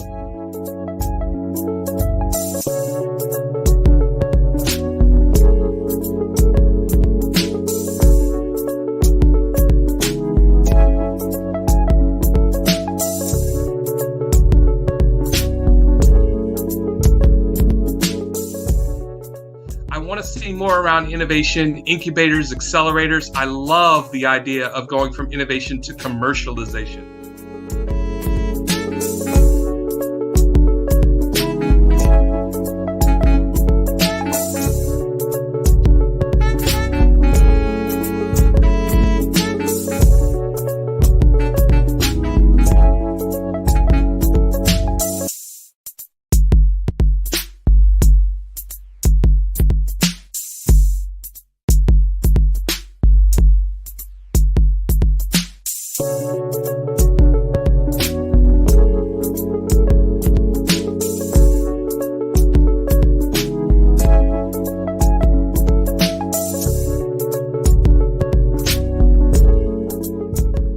Five-Star BDM, Brand Development Masters, is a professional consulting and advisory group keenly focused on business development services for the small to mid-sized business and entrepreneurs. Although every business is unique, they often share business development challenges that can be addressed through smart branding. Services include process improvement and operations, digital strategy and transformation, business intelligence, digital marketing, and personal branding. Our business and personal branding company has helped a number of professionals and organizations to optimize and grow. This results in more business, more opportunities, better reach, positive outcomes. Visit www.fivestarbdm.com today to learn more. Follow the Brand TV broadcast host, Grant McGaw, as he visits with top executives and entrepreneurs to find out their secrets of success with their personal brand. Follow the Brand TV broadcast host as he focuses on brand development to build better relationships, bring value to your business, relationships, and career. You will enjoy listening to each episode that is tailored to speak to you directly. If you're looking for this type of clarity in terms of building your brand, you have tuned into the right station. Each episode will help you to shape a conversation in the 5-Star BDM network of 20,000 professionals and become a springboard for your corporate engagement and business opportunities. Each guest will frame their story in the areas of personal branding, business development, career development, financial empowerment, and technology innovation. Grant McGaw explains why he is the CEO and owner of his own professional career. Grant is an accomplished business leader and entrepreneur who wants to give back to individuals to grow their personal brand strategy. Tune in as he weaves his story about new possibilities, while to you exceed expectations. If you love storytelling, this show will make for fun. I am from Washington, D.C., but I was raised in Durham, North Carolina.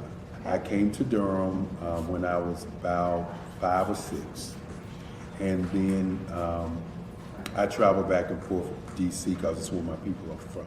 One of the unique things about my family is my mother, she's also an artist. She does quilting, and she does a lot of artistic things. And then my son, he draws with both hands, his right hand and his left hand, like I do. So that's kind of a family trait. And then my other son, he's a videographer, and my daughter, she works, she's a regional vice president for Sunglass Lab. When you start out drawing and sketching, you want to continue to explore, each avenue. I do pastels, I do pen and ink, I do painting, I do acrylics. I haven't done oils yet. But I try to do all facets of art. What I say to a lot of times to people is, you can't put yourself in a box when you're an artist. You have to you have to explore. And over the course of my life, I've tried to explore different mediums. I also do sculpture as well. I choose my subjects by the intensity that they have in their faces, or the intensity that somebody is moving, because I do more than portrait drawings. I also do I do abstract, and then I do figurative drawing also. Well, what happened in this particular show is that I started out trying to come up with something that would be a little bit different than what everybody else is doing. So I was working on a Barack Obama show, and they wanted me to do some paintings of Barack. And so what I did was, because of the deadlines, I kind of did it kind of fast. And then I realized when I was doing it fast, I enjoyed it. And so then I started doing other pieces the same way, and I started to enjoy those pieces also. And so I came up with this particular style. And it's a style of lines and colors.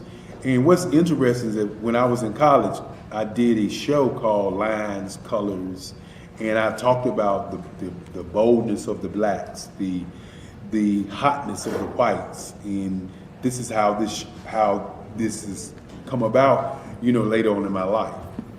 And the colors comes from a lot of the entertainers that I work with, where they wear different colors. They don't wear, your plain reds or your whites. They wear different colors, and so that's also another piece of what's giving me the colors. The subtitle of this show is Faces That Speak Life. That's real critical.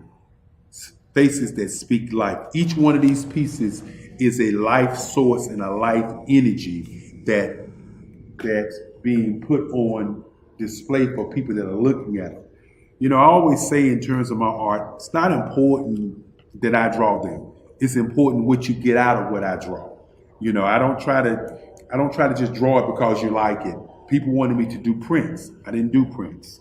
People asked me to do different people, but the people that I choose are people that make a difference in the lives of people in the world. So the human landscape idea was, again, as I say, the lines represent your emotions, it represents your ideas, and it represents your journey as a human being. And that's why you get the different pieces and the different looks. And as you notice, I try not to do one look that looks alike another look.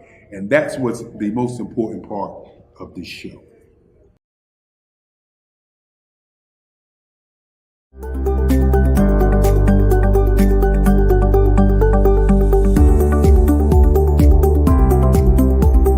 My name is Katie Bennett, and I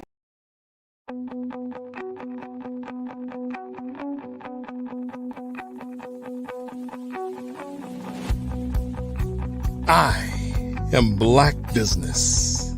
From the moment I wake until the time I sleep. Yes, I am Black Business. I am Black Business.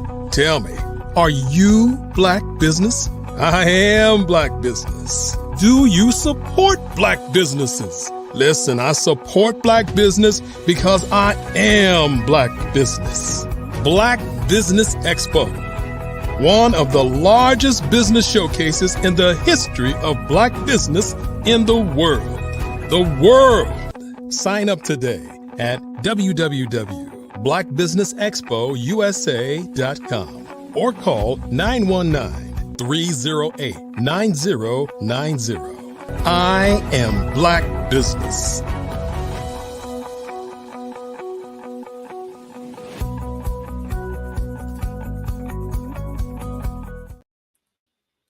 Good day, business owners, entrepreneurs, thought leaders, and corporations. Welcome to the Black Business Network. My name is Grant McGaw, CEO of 5-Star BDM and host of the award-winning Follow the Brand podcast and TV series. And I am your business moderator for this day on the Black Business Network. The Black Business Network is a 24-hour business network showcasing Black businesses, business owners, entrepreneurs, and thought leaders worldwide. We are speakers, from North Carolina, London, Singapore, Africa, Japan, and cities all over the United States. The Black Business Network is a global community sharing its business knowledge to empower, inspire, and educate businesses about business.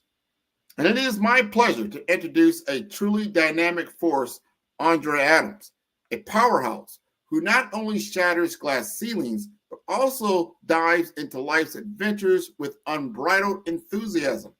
From skydiving and scuba diving to her love for tranquil foods and high-heeled shoes, Andrea embodies a spirit fueled by curiosity and love.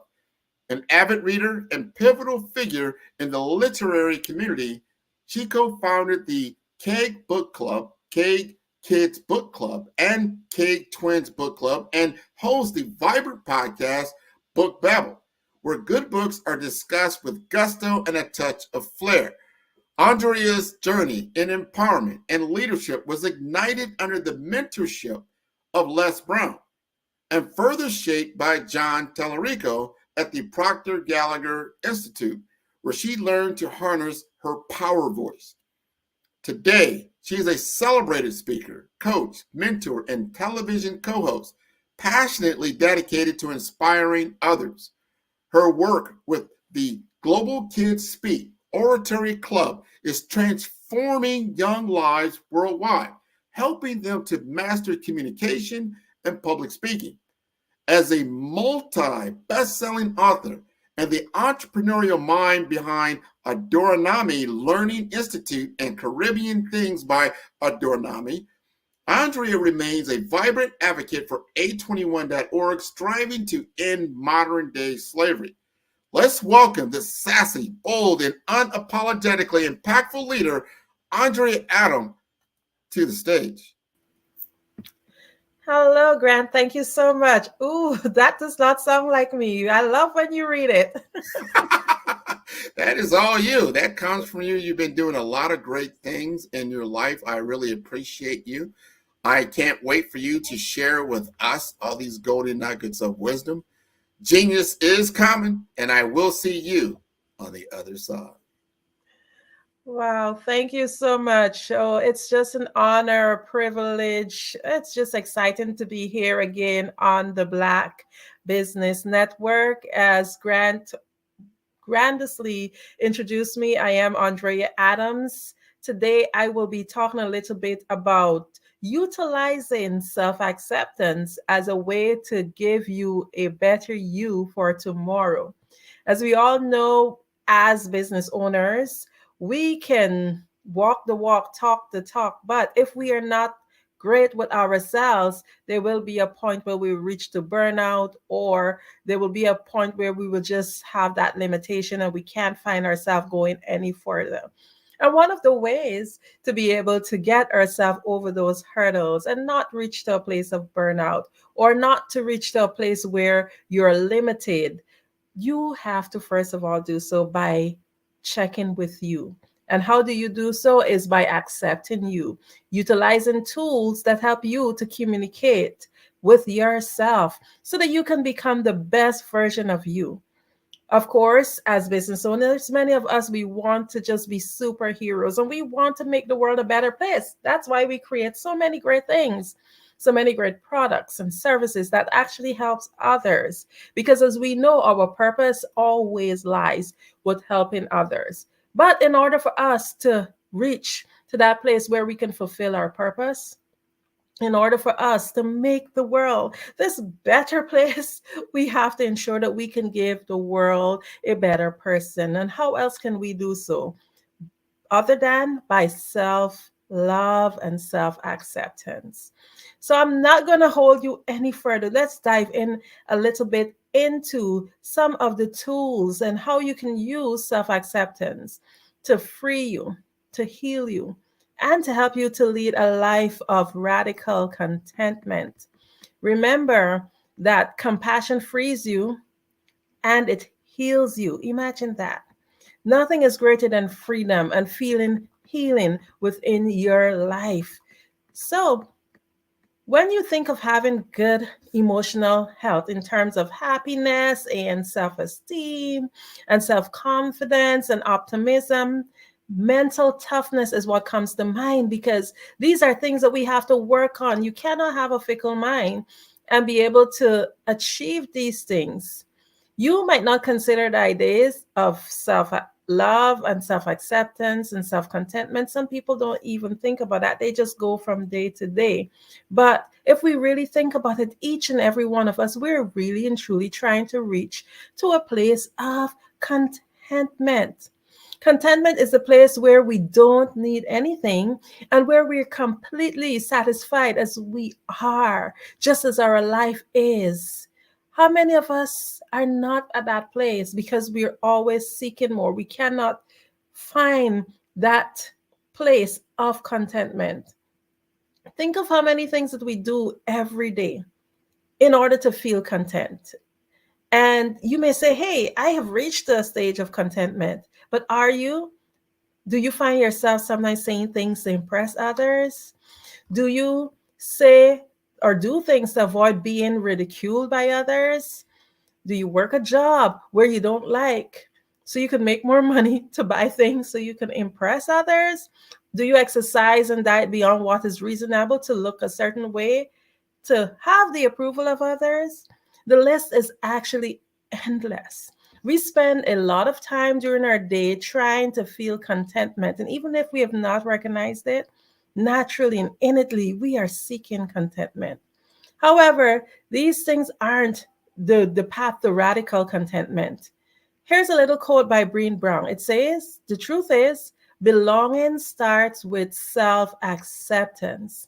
Your level of belonging, in fact, can never be greater than your level of self-acceptance, because believing that you're enough is what gives you the courage to be authentic, vulnerable, and imperfect. Yes, she said it, imperfect.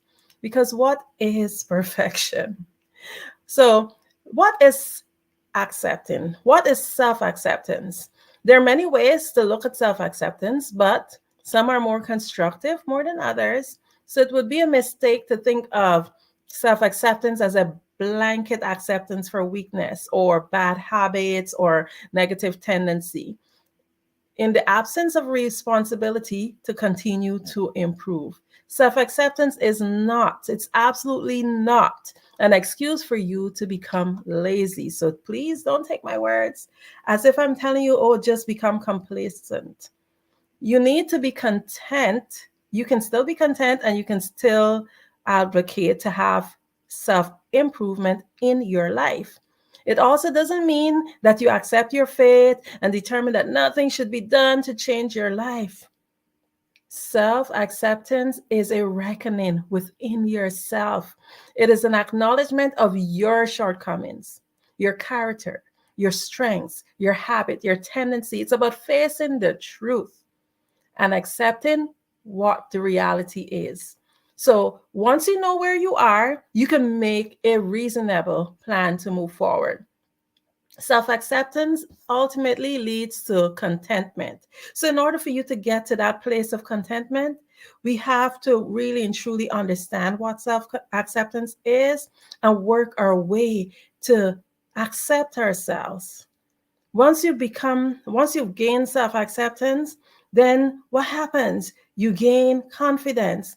And in order to really and truly accept yourself, you also have to understand that you're worthy and feel your worthiness. Remember, these are all different things and these are all different words that a lot of people tend to mix up and use interchangeably, but they each have different meanings. Because if you can feel your worthiness, then you can accept yourself, because you have to understand that you're worthy. In order to accept your worthiness, you have to understand and accept yourself. And in order to gain confidence and do all the mighty things that you want to do, you have to, first of all, accept yourself so that then you can get the confidence to go forward and do it. So self-acceptance ultimately leads to contentment because you're no longer fighting with yourself. Think about it. How can you be your number one fan and still your number one enemy? That doesn't make sense. Many of us we're in a battle with ourselves, and it's self-defeating. You saying you're accepting yourself, and then you're battering yourself. Oh, I didn't do this well enough, or look at this person, they're doing it better than me, so forth.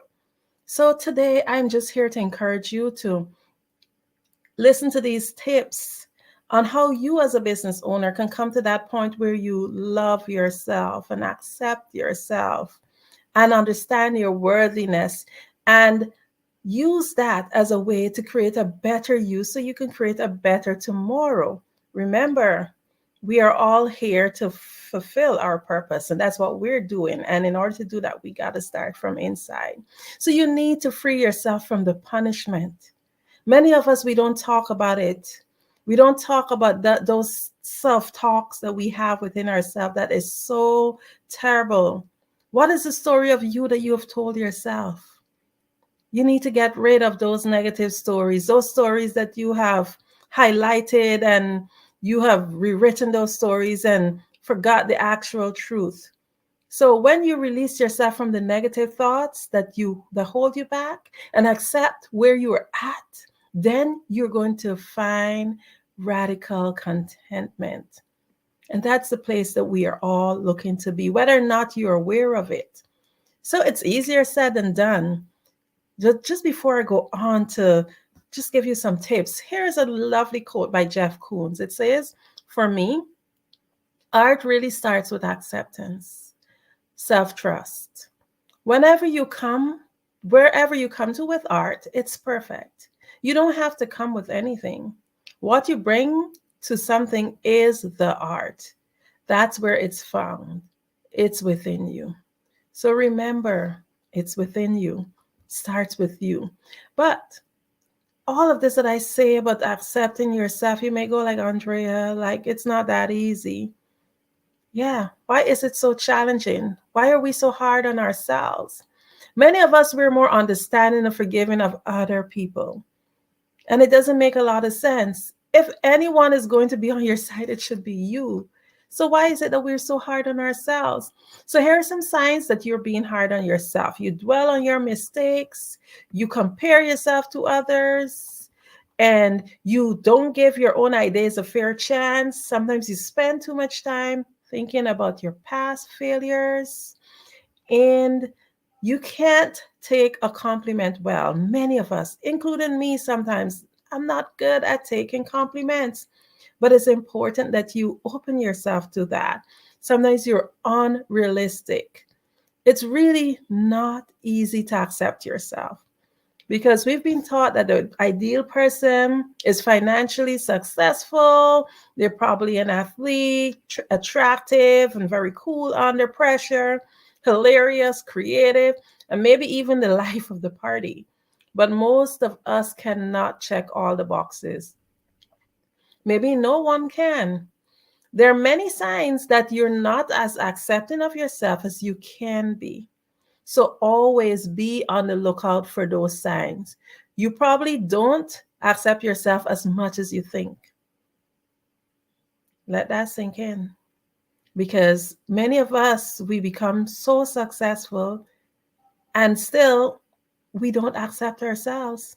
But we think because we've reached a stage of success that we have automatically accepted ourselves. And if we really true with ourselves, we have not. Many of us have not. So remember, if you're dwelling on your mistakes and comparing yourself to others, or you don't give your ideas a fair chance, sometimes you spend too much time thinking about what didn't work out. You can't take compliments well, or you're unrealistic. These are just some of the signs that you may be a little bit too hard on yourself. So now that I've highlighted, hey, these are signs, these are ways that you're too hard on yourself. What is the solution? Because what's the point of highlighting a problem if we cannot find a solution for it? The whole idea of today is to really and truly begin to find a solution so we can give the world a better us and make the world a better place. So here are some ways that you can begin to accept yourself. So accepting yourself is not something you can get up one day and be like, oh, I've accepted myself and it's done. It does not work like that because it's a process. It is a habit. It's like exercising. If you want to lose weight or you want to make a change, you got to make it a habit. So you got to do little things. The little things that you do, or sometimes even fail to do each day, actually determine what level of self-acceptance that you have. Because some of us can have a partial level of self-acceptance, but we haven't fully accepted ourselves. Food for thought. So here are some habits that you can take in to help you get in the right direction, to help you to start accepting yourselves. So first of all, you can be accepting of yourself by taking some of these. Let go of your mistakes and failures. Take the necessary time to learn from your negative experiences. Once you've done that, there's nothing else to be gained from them. Just let it go. If somebody is bringing it up, that's their business, not your business. Just let it go, let them go, let everything go. Decide how you can avoid, however, making that same error in the future, but move on. Then only compare yourself to you, because comparing yourself to someone else is like comparing a tree to a loaf of bread. There is absolutely no comparison. How can you compare yourself to a tree? Or how can you compare an elephant to a fish? No. Comparison is a thief of joy. You can only compare what you're doing now, your present results, to your previous results. Am I doing better? Then if that's the case, you have a right to be excited. If you're coming up short, then you know what you can do? Fix the situation. Another way you can help to accept yourself is to separate yourself from your emotions, because your emotions are not you. Listen again. Your emotions are not you. I didn't make this up. You can research it. Emotions are something that you're experiencing, just like if someone is stepping on your toe. Observe them as a feeling in your body. Every emotion that you have, whether it's positive or negative, observe it and ask yourself why you're feeling how you're feeling. A piece of paper blowing by doesn't have control over you. Your emotions does not control you either. So another thing you can do is just to be aware of what makes you unique. Embrace it, because you might have a different hair color, like a flaming red hair, or you may be extremely intelligent, a high IQ. Maybe you're in the bottom of the, maybe you're a little bit shorter than everybody else, or maybe you might be extremely tall. But whatever it is that makes you, embrace it. It's your uniqueness that actually provides the most value to you and the world. So you got to use what is it that is different. Next thing you can do is actually let go of things that you can't change. You're not accepting of your life. You're not accepting of your life or your limitations if you worry about those things that are beyond your influence. Remember, things that you cannot control, ask yourself, is there anything I can do about it? If not, don't dwell on it. And this is not a list to be complacent or a list telling you to be complacent, but then you have to understand what is reality. So another thing you can do is do something that you've always wanted to do. Avoid denying your impulses. Most times when you follow your impulses, it's a good thing that's happening because you're on that frequency and that energy. And when your gut feeling tells you something, 99% of the time that gut feeling is right. I'm not saying to not show any kind of, I would say, caution, but then again, you have that discernment to that line to know, hey, let me just do this. It's called healthy impulses. So don't deny yourself of those. Be assertive. Oh my goodness, indecision. It kills you. It really kills you. A lot of people who are so successful, they have done so by being assertive, making a decision, getting mad. Make a decision. Allow your voice to heard. Do the things you want to do. Assertiveness is actually true honesty. because it's what you really want to do. It really shows what your real desires are. Next thing you can do is recognize your thoughts and feelings and examine your self-talk. Stand in front of a full-length mirror and take a good look at yourself and notice the beautiful person that you are. Think about the thoughts that you have throughout the day, and those garbage thoughts, just kick them out.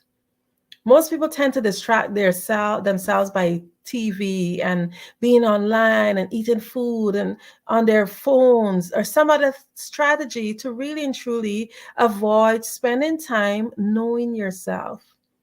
We need to turn off the distractions sometimes and ask ourselves the real questions. Real questions. Am I really accepting myself? Another thing you can do is just continue evolving. Naturally, it's in it that we want to evolve. We want to grow. So don't be stuck. Don't allow yourself to be stuck by paradigms. Allow yourself to grow. Ask yourself those questions like, why am I not doing this? Is it because of what my grandma told me or auntie told me? Is this what I really want to do? Is this how it really is? Question stuff. Continue evolving and grow. Have an open mind. Be honest with yourself. And be honest about what you like and dislike so you can allow your life to evolve. And remember to treat every day as a new opportunity to practice self-acceptance. You must choose self-acceptance. If you want to experience it firsthand, it would not happen by accident. You have to be deliberate. So develop self-acceptance habits and drop the tendency to judge yourself harshly.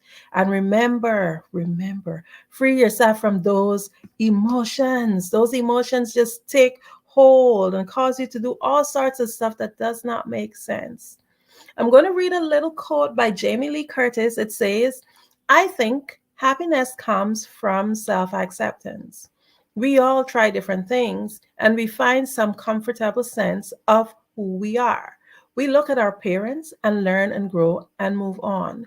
We change.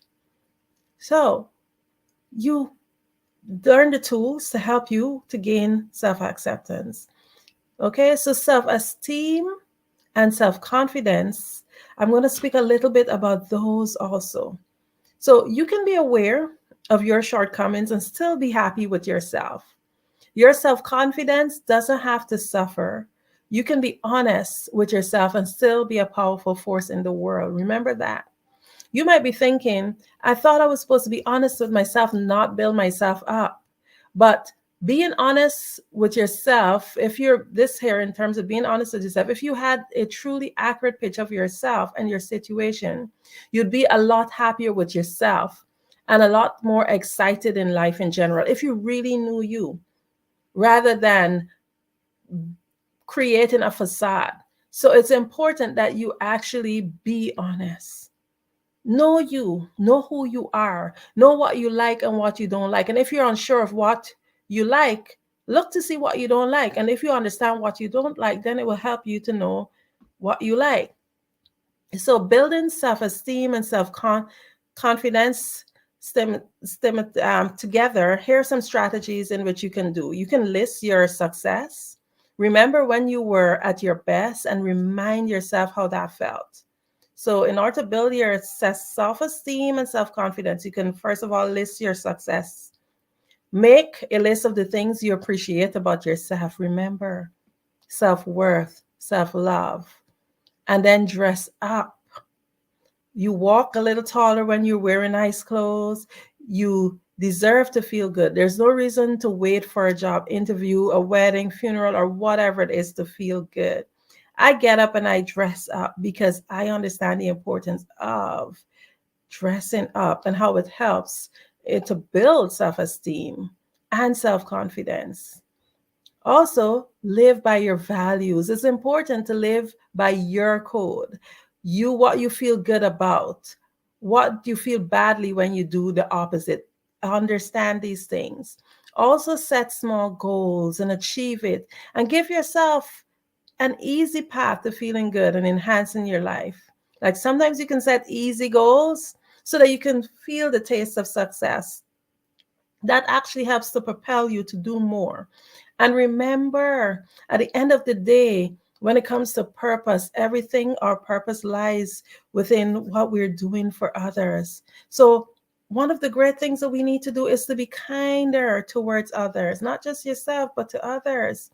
Because if you're hard on others, likely you're hard on yourself, because we tend to be more harder on ourselves. So avoid saying negative things and always be a good listener. Believe you me, people see your kindness.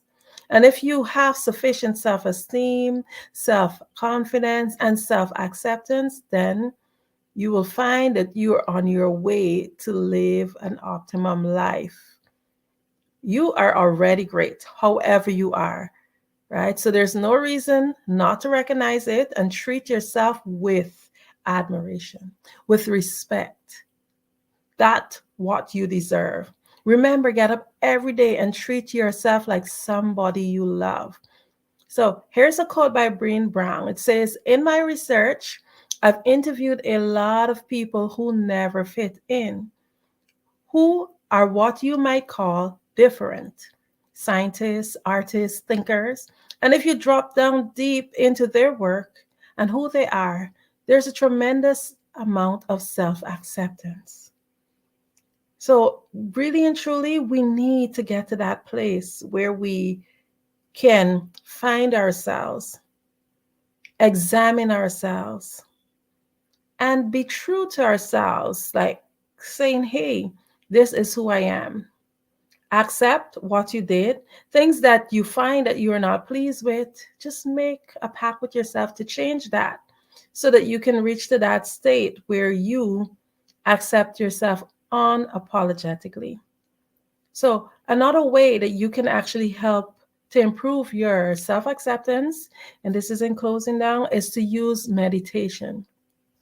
Meditation is actually a great tool because a lot of people are now doing it. They're now understanding the importance of it.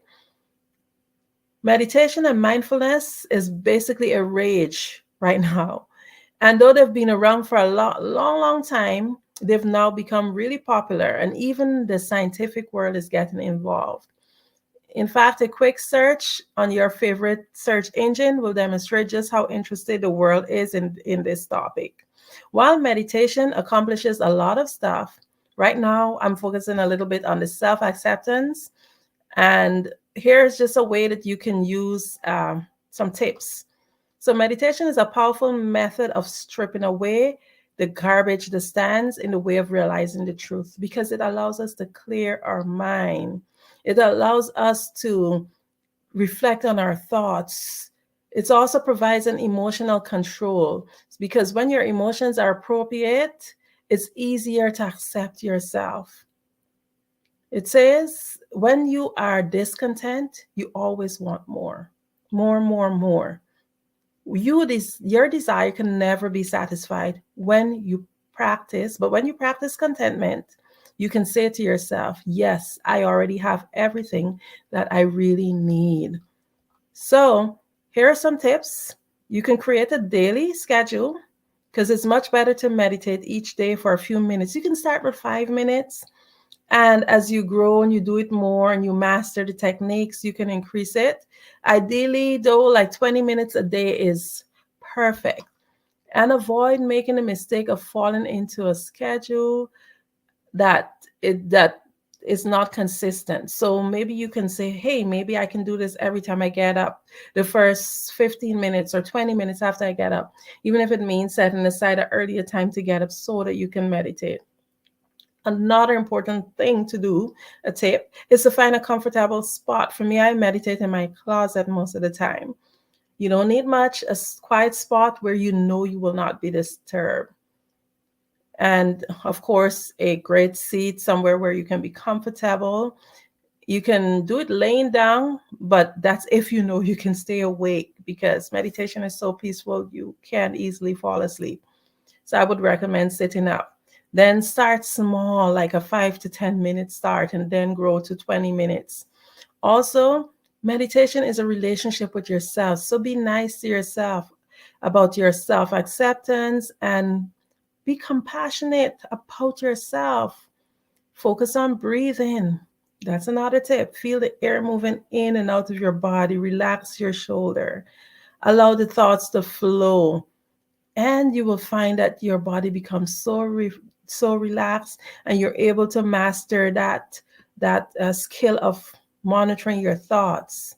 And then continue meditating, increasing the time until you're able to stop your mind from wandering. You probably wouldn't catch yourself for the first few times that you meditate as your mind drifts away. But then while you're meditating, all of a sudden you realize, hey, I've been thinking about something else other than just freeing my mind. And whenever your mind wanders, let those thoughts go. Think of thoughts of clouds blowing by. And you don't have to pay attention to them or be affected by them. Just let them go by. You will become much, much better as you practice some more. And meditation will show you that your mind creates thoughts. And these thoughts leads to feelings and beliefs. You'll also learn that you don't have to be affected by them. And being upset by your thoughts is just like punching yourself in the face. You can control your thoughts, but that's another talk. So just remember that it is crucial that you accept yourself in order to lead your life to a place of contentment. Learn how to deal effectively with your thoughts, and you can easily push past any self-doubt that keeps you from accepting yourself and finding that place of contentment. In closing, there's a little quote. It says, health is the greatest possession.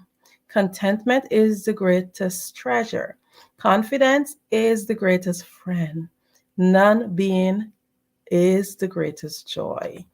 We're all seeking contentment, perhaps more than happiness. But we need to view happiness as a side effect of contentment. The fact is, contentment is a prerequisite to feeling happy. And everyone is driven by the need for contentment.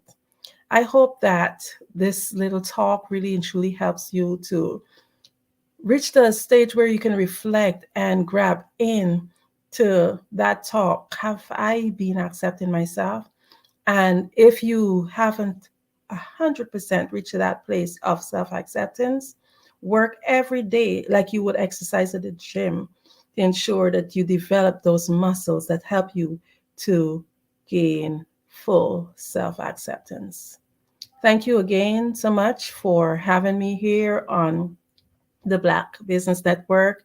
It's always indeed an honor and a pleasure. Thank you, Dr. Kelly and team, for this opportunity. My name is Andrea Adams. I could be reached at Linktree, Adorn Me. If you have any questions, of course, you can reach out to me there. Thank you all.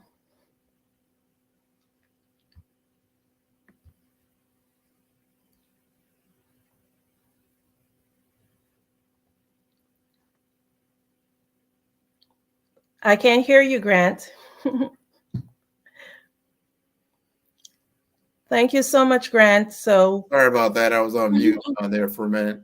And I was telling you, first of all, thank you so much. You're building confidence in people.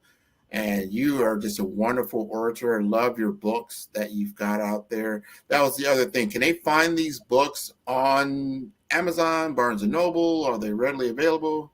Yes, they are available on all of them are on Amazon. And the one with Les Brown, The Greatness in You, it's actually available in Barnes & Noble also.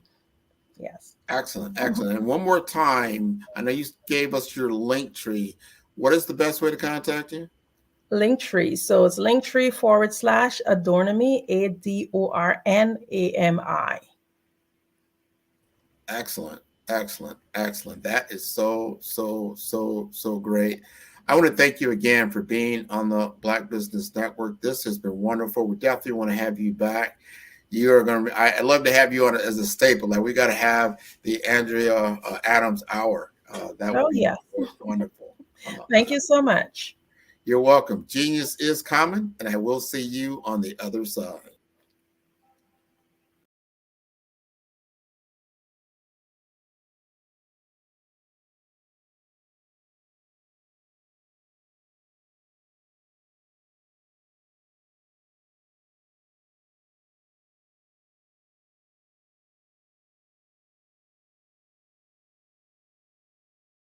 Sometimes you got to hear the news from the Black perspective, and more specifically, Black publishers. And that's exactly why you have to download the Hey Tie app, the largest mobile app delivering breaking news, videos, and podcasts from 200 of your favorite Black publishers. Yes, 200 Black publishers deliver